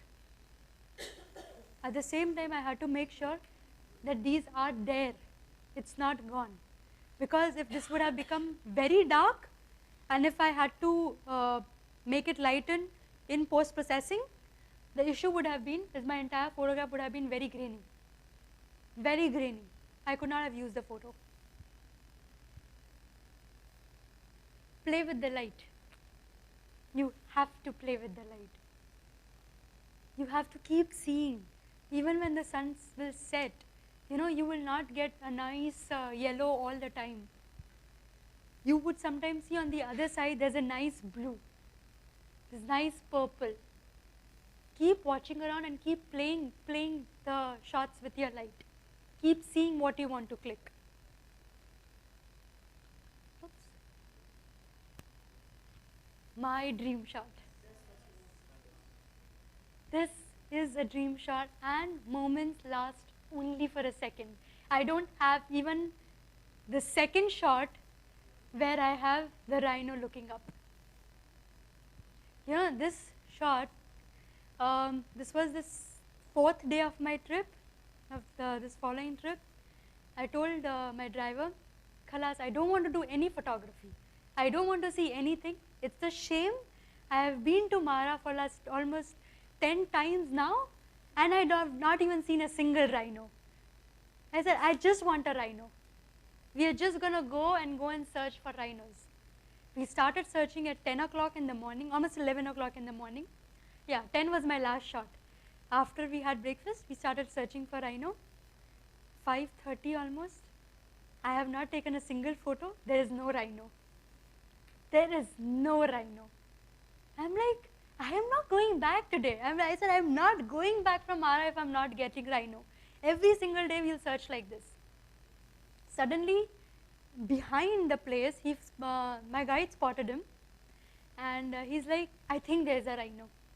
He just told me, you sit tight, we'll go.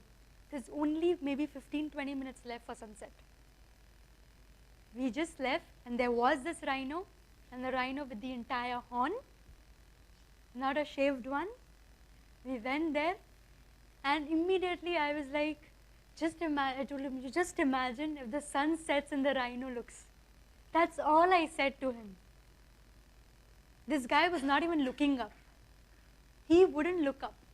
So before this, I just have one shot where he's seeing on the, looking at to me, but that's in golden light. He was not looking up.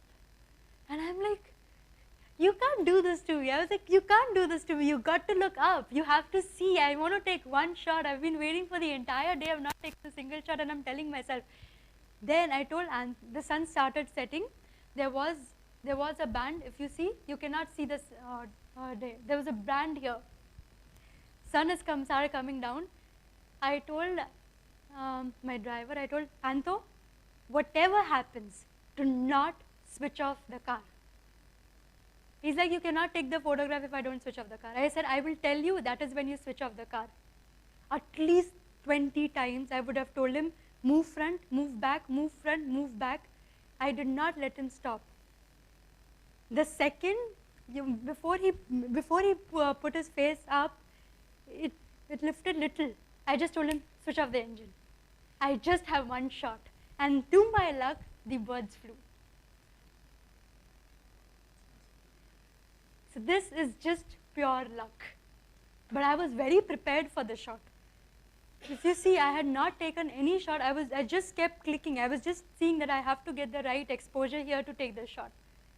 I was very well prepared. If it happens, it happens, and it happened what I wanted. Declutter backgrounds. When you take silhouettes, always try and take it when you have a background which is declutter. There's not too much of a clutter. Issue becomes is, when you're taking silhouettes, in which case everything is black. Everything is black. All you see is the outlines. So if you're going to have things which are like a lot of clutter, too many blacks, you will not be able to show your subject well. So always position yourself, angle yourself, try taking a silhouette where you do not have too much of a clutter behind. Luck favors the brave. I always say wildlife is a lot about luck. You can be an amazing technical person, but in wildlife you need luck. This was the morning that we were going, and we were heading towards the Pride in Mara. It's called a Black Rock Pride. It's one of the pride that climbs tree. And I wanted to go and shoot for them. It was a long drive. We planned it earlier. Early morning, as we were driving, the sky was beautiful. You could see at least 5, 6 shades of colors in the sky. This is before the sun had even come up. The sky was beautiful, and I was just seeing. And as I was noticing, I saw these cranes. When I actually saw, there were only these two. Only these two were there. Now, as somebody asked me about rule of thirds, when you see rule of thirds, and when you say, there's also one thing that says, even numbers are not that great when you take a photograph, odd numbers are better. And somewhere in my heart, I was like, I wish, there were 3 birds and not 2. It was just a wish. And I told Andhra, in which case the sun is about to be up. We are not going to get sunrise shots in Black Rock Pride. Let's just wait. I want to take silhouettes of these guys, and then we'll move. As I told him, we started hearing calls from these people. Cranes, they have a habit of calling. They call in 2 main cases. One, when they want to please the partner. That's when they have a call. Second, when they sense any kind of danger or they want to send a warning, again they will make a call. Definitely when they're on top, they don't want to please anybody. They just want to rest. They're just getting up in the morning. So we understood that it is a call for warning. And there again came 2 cranes who started flying. When it flew and came, this one sat, the other one went out, and then it came back and it sat here. I didn't want 4, in which case I wanted my 3 and I got my 3. So that's why I said luck is very important in wildlife.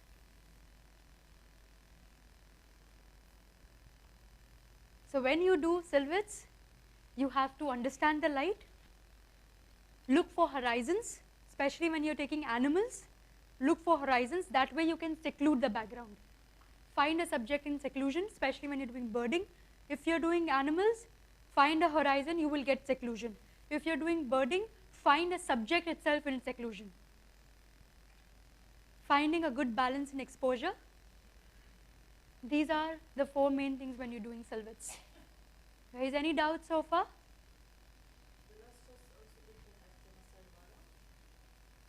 No, it's taken in South Africa. No, sorry, that one, you're talking about the cranes, right? This one? This is taken, okay, so no, everything is taken different. This is taken in Tanzania, this is taken in India, this is taken in Masai Mara, this is also taken in Masai Mara.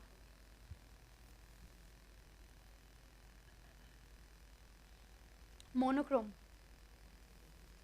Something which is not, I would say monochrome is something which is acquired out of taste, and it is not just about converting an image to black and white or sepia, a monotone.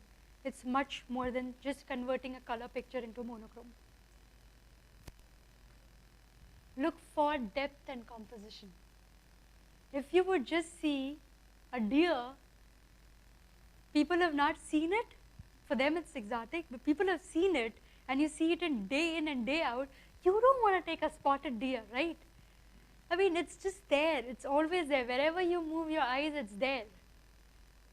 But when you go to a place in India or any sanctuary where there are a lot of birds, you would see that when a deer goes on mount and it's looking for something, the reason it is looking, it's because it senses a predator, probably a huge bird, and it wants to actually let the other birds know so that there is a predator that is coming, a bigger bird. And when that happens, when they get alert, you will see a lot of other birds will start flying. If they are stationary, they will start flying. That's how I composed. Now when I say look for depth and composition, I could have taken just this one in black and white, would have been still a nice shot. If I would have excluded all of this, because this was nice color, this was a contrasting color, I would have still done that. What I actually went for is the tree which was behind. Now the reason I did that was it was very foggy that morning. So even if you see this tree which is behind, it's actually not very far. If you see, it's not very far. There is a tree behind here also which you cannot even see. These ones are not very far. But the reason they look like this, it's because it was very foggy that morning. The entire day we did not see the sun. No sun at all. It was completely misty and foggy. So I decided to compose it like that so it looks as if it's far and it gives a feel of mist. So you should be knowing when you have to make a subject, when you have to make a photo in black and white. If you're already seeing something which is very nice color, contrast, don't go for black and white, because you will have very similar shades. So when you go for black and white is when you see that your subject is very contrasting to the background. That's when you will make a very nice black and white photograph. When your subject is very contrasting to your background. And this is taken in golden light, and hence if you see, you can see the lights through the feather.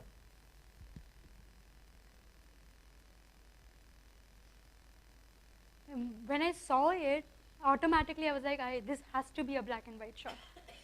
When I clicked it, I have clicked it in a monochrome setting of your picture control, which you have it in your cameras. That time itself I made it monochrome. Egrets are one of my favorite birds. I have you would see a lot of pictures in egrets, especially in black and white. I do a lot of compositions of black and white with egrets. They are one of my favorites. So you have to see, for a good black and white photograph, you really need to see where the light is falling. Unlike every other thing that you do, in action shot, it's fine if you do not have a good light, because that's when your action is dominating everything. But when you're doing something which is monochrome or something which is artistic, it's all about the light. Oh. Okay. Check for the color shades. Do not see here. Yeah. Check for the color shades. What I mean here is when I say check for the color shades, what was happening here? The sun was right behind. When you have to take something which is very white, when you want a very nice white background, this we term it as high key, but I have not termed this as high key because I'll show you exactly what high keys are. When you take white, when you're taking a lot of white, see where your sun is. Try and position your subject right against the sun. Let's say if this is the sun, I will place my subject right here and I will stand right in front of the subject. I will expose, put on spot metering. That's when you put on spot metering. I will expose my light and exposure only for my subject. Everything else goes white because any which case it's against the light. Similar thing, if this, I would go under, I can get a nice rim light also if it's against the sun. Check for the color shades. The grass, when I had taken this, was brown in color, which was almost similar to the background that time, which was almost a dull shade of green. And when I have taken, there's no, I could not see the horizon of the sky. It's from down, from a lower angle. So because I cannot see the horizon of the sky, all my shades are same. And that's why I've got a nice white. And the lion is a good contrasting color. Because this was a male lion and it was a sub-adult, it's not a complete adult one. So the mane was dark brown, which was very different from the shade of the grass. It was almost blackish brown color, mane. It's a beautiful lion. So look for the color shades when you're taking high key or monochrome. Be creative. You should know when you need to take a black and white shot. This was again very foggy, really foggy. All I could see was this. Now again, if I go back to the habitat thing when I told you guys, and I mentioned about something called inclusion exclusion. Ideally, when I was trying to take the shot, I did not want to include this. I thought I am not liking this and I don't want this, I don't want to include this. When I started taking the shot without having that, my problem was I was cutting off the tree. Second problem started happening was I was sinking of the branch. And this here is very important for the balance of this. Hence, I decided I need to include this. And here you have a tree. I don't know if you guys can see. Yeah, okay. There's a tree which is all there.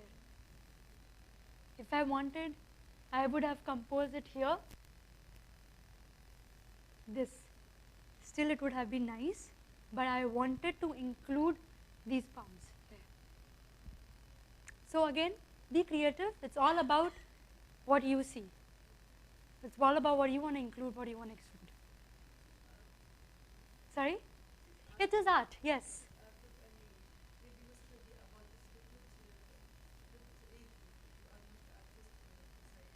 Yes, it's just the way you see.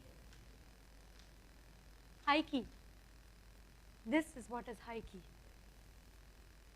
White on white, and yet the white has details.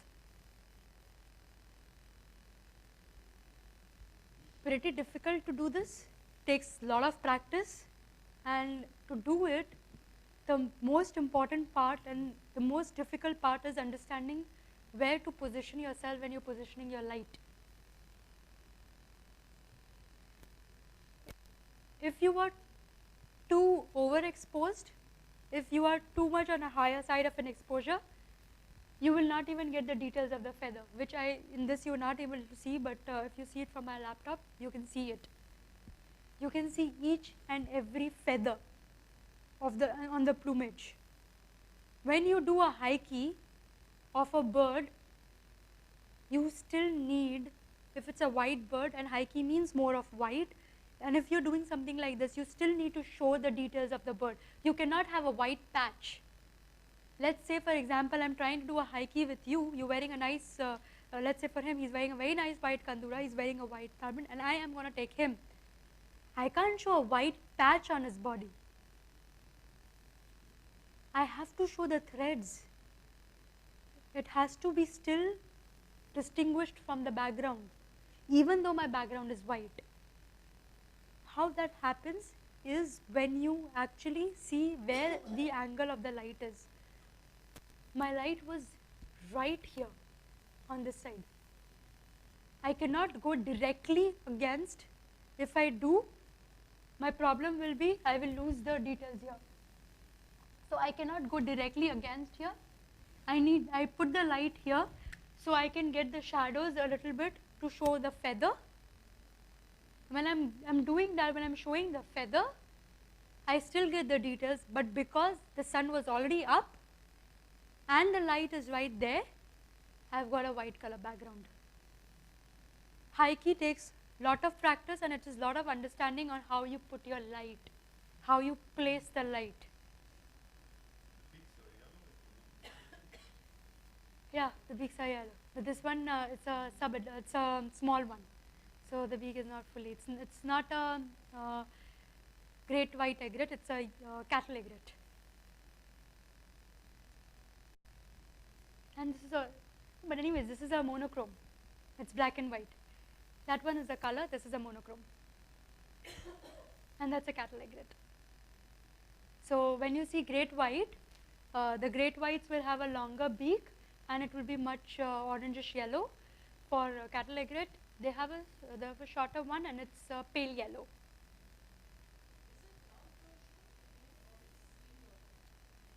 You?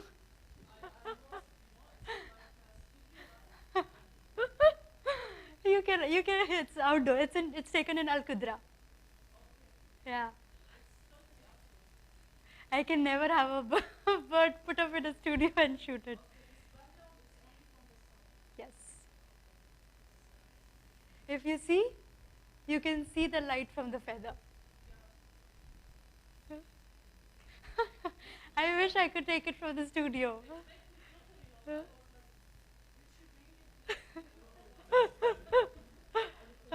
It's actually one of a dream for me that I want to put up nice studio, because I really like lights. I really want to put up nice studio lights, and I want to take animals and birds, but I can never do that. So you place it right against the light. This is when the light was very harsh. This is when the sun is already pretty up. The light is very harsh, and it's right against the light. The take here is spot metering, A. B is correct exposure. If I was a little overexposed, I would not have got the details in the feather. I would have got a white patch on the feather. So having the correct exposure is very important, because this is a white bird. I'm taking a white bird. Sorry. It's overexposure. Overexposure. But how do you get overexposure with manual mode, and at the same time you're adjusting your shutter speed to above 1500? Grid, as I said, when you're shooting, you see your grid, okay? All the time. You can see minus, 0, plus. My ISO is here, my aperture is here, my shutter is here.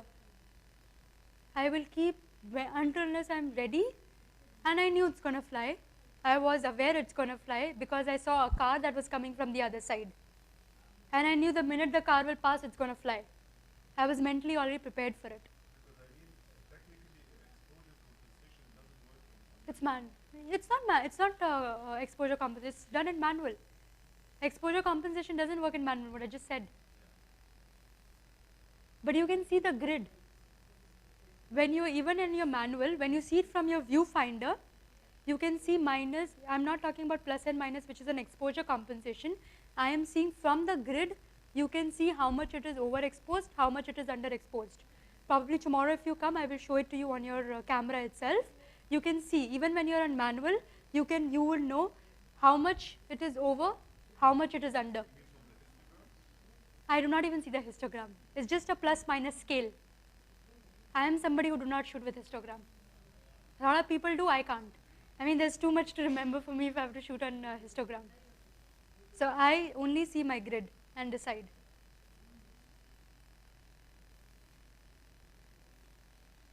And the only reason, if you see, you cannot even see the water. The only thing, because the exposure was such, because I had over, you cannot even see the water. The only thing that formed that you could see was the splash when it came out. Because that unsettled the water, so it's just the splash. Loki. Black on black. Doesn't work almost every time. For here, the light has to be in an angle. For me, Loki works very well when I'm doing rim light shoot, and when the background itself is dark. Shadow, rather I would say. And here, this is taken early in the morning when the light was coming up from this side, and the problem here was a lot of overcast. So there was not even a proper sunlight. Whatever was coming in was peeping in from the little bit of shadows here and there. Not a proper sunlight also. When it moved was that when I saw this.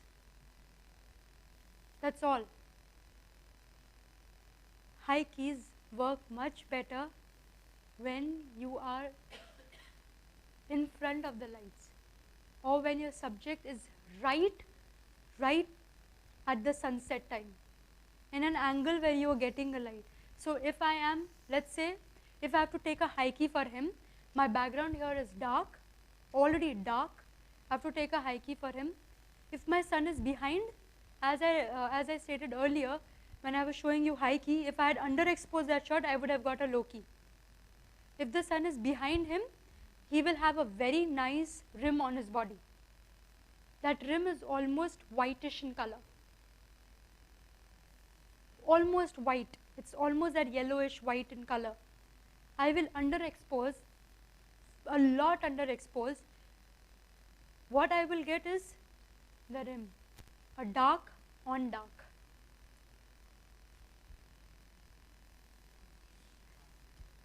Look for the shadow areas. This is taken almost about 1 o'clock or 2 o'clock in the afternoon, when the mangroves had the shadows over the bird, over the lake. This bird has a very nice silverish plumage. It's called snake bird. Happened was, the light was directly falling on it. When the light was falling on it, and it has a habit, it does not take, like other birds, what they will do, they will just fish like this.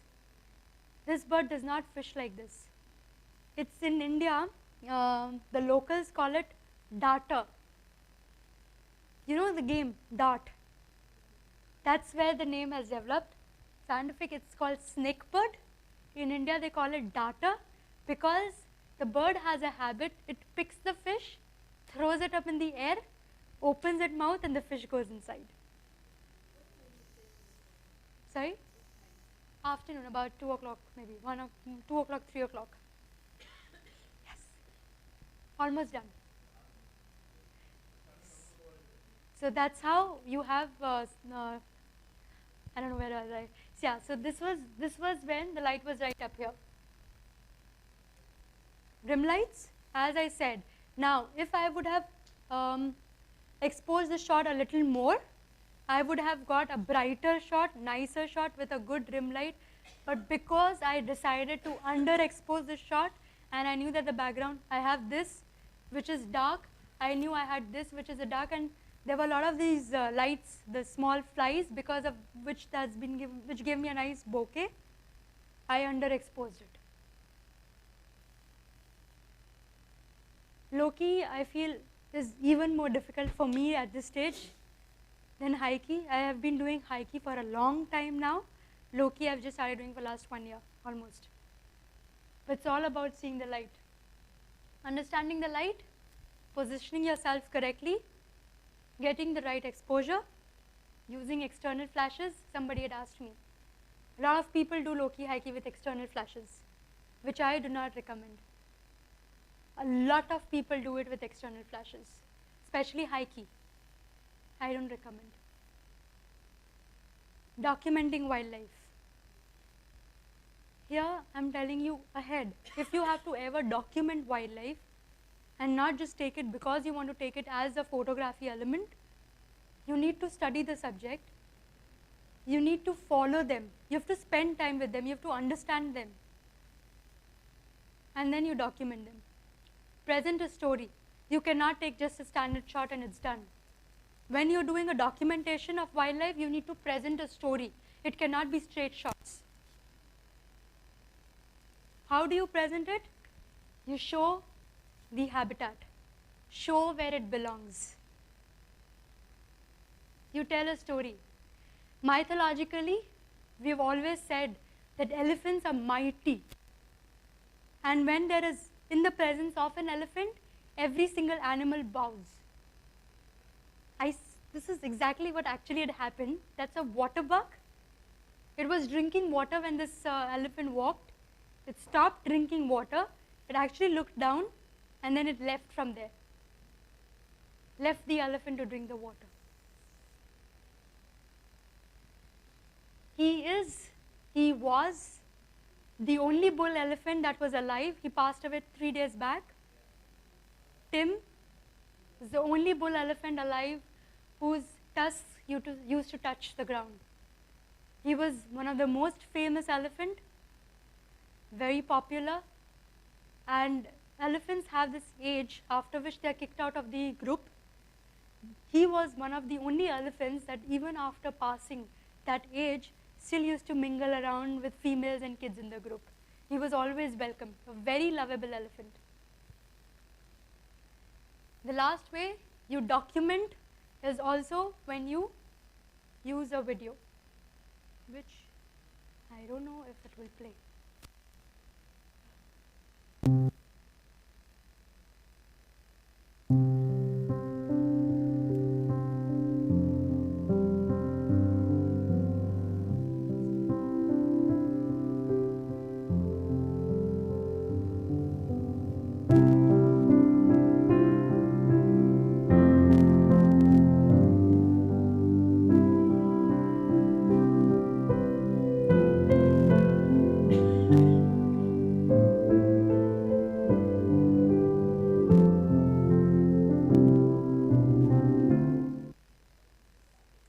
Last, the slide is all about how do you handle your telephoto lens.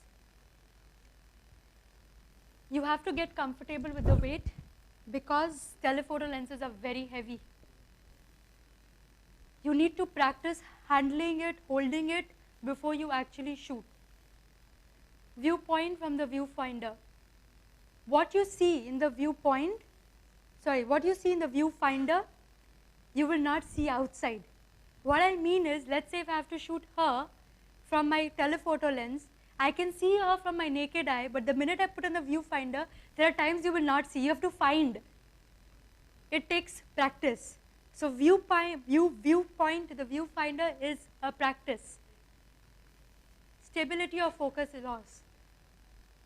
When you use the 70-200, if I am focusing him, my hand shakes, focus shifts. Maybe eye will not focus, lips will focus, or hands will focus.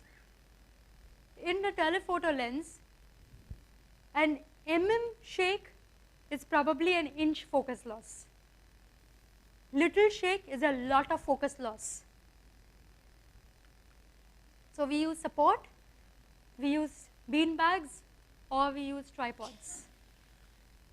Clean your lenses all the times, because it's not always that you're able to get a shot and then clone it out. Bean bags, tripods, gimbals or ball heads, and your cleaning kit. This is something you should always have with yourself. That's the last one. We're done. So we are done. Let's get prepared for tomorrow, and this is the last that I want to show to prep you up for tomorrow.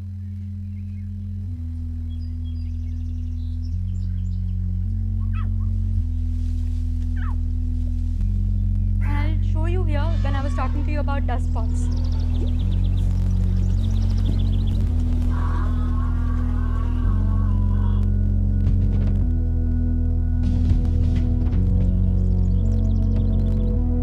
See, if you can see the dust spots on that frame. I could not remove it.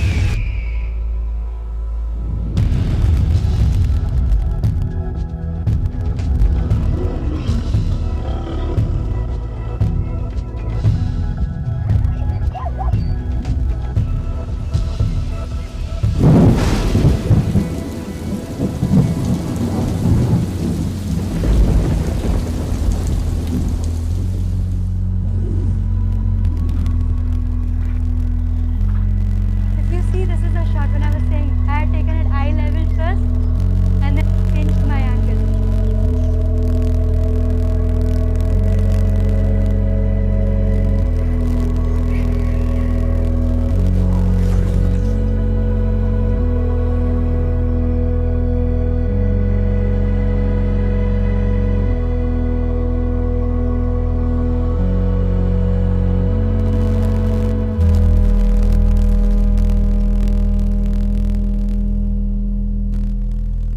I hope you guys will do wildlife photography.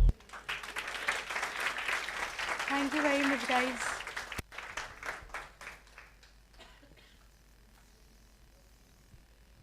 Any questions?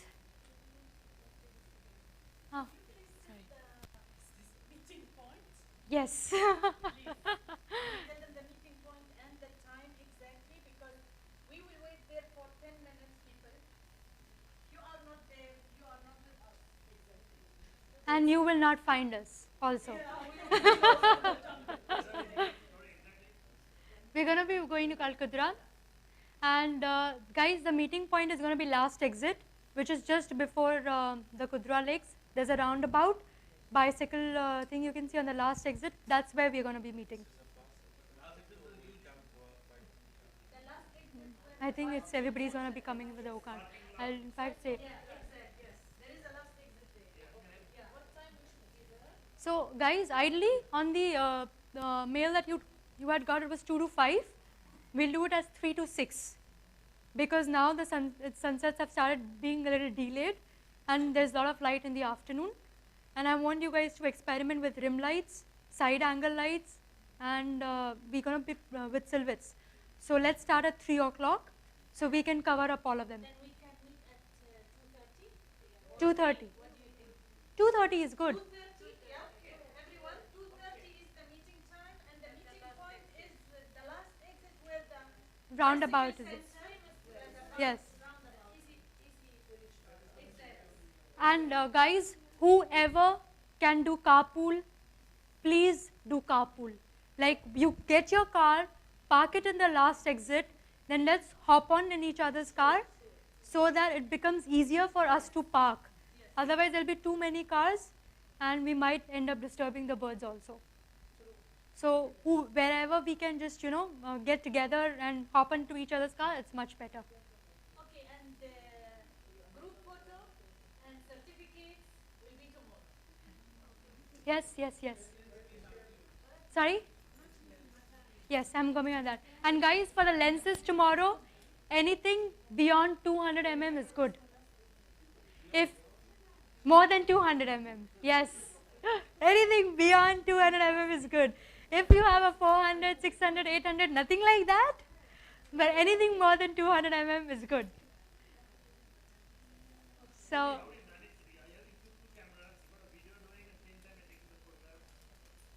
I take the video. I use 3 cameras. I use 3 cameras, D850, D5 and Z6. The video has been done into Z6. And I use different lenses on each body, so I never change. Yes?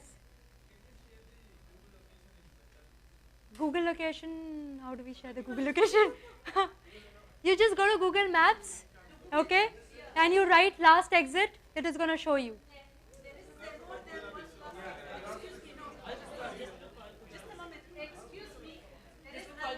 Yeah, Al Qudrali, yeah. Yeah. Excuse me, people, because there is more than one last exit. Yes, yes. You write last exit Al Qudra Lakes. Last exit Al Qudra Lakes. Yeah, there is roundabout and there is a very big parking place there. Please wait for us there. Yeah, not only last exit Al Qudra Lakes. Yeah? Oh, you're coming from Abu Dhabi? It's close by. It's actually towards on the road of Abu Dhabi. Guys, this is what you need tomorrow. Please, everybody who is coming, carry a picnic mat. Because I'm sure that you will give me excuses, my clothes are going to get dirty and I cannot go. Sorry? That's all. Yes, that's all you need. That's all you need. Your camera, your lenses, fully charged batteries, memory cards. Sorry? Clothes, don't wear anything bright. Wear in the shades of green, brown, yellow, orange, fine. No, don't wear white. Black is okay, but no white. Nothing bright. Please, guys, listen to me. Guys, do not wear white, do not wear bright. Wear anything that is subtle, and browns, greens, it's fine. Even black is fine. No, nothing in white. Yeah? Do not forget to get picnic mats. If you forget your camera lenses, I can still help you out and lend you with somebody else to use. Do not forget your picnic mats. Everybody is going down tomorrow. Everybody is going to go flat. Yeah? And I'm not hearing a no. I'll get one for you. It's okay. Yes. We're done. Yes. Thank you, guys.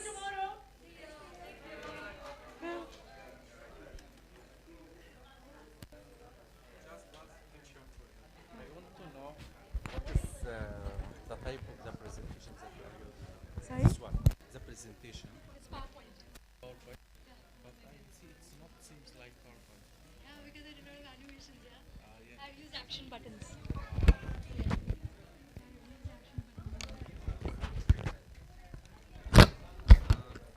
Today I went to Autofocus, so I was trying to capture this one like this. So you've got a wide dot, right? Yeah. You should have underexposed it a lot. But I used after that using ND filter, it was coming like this.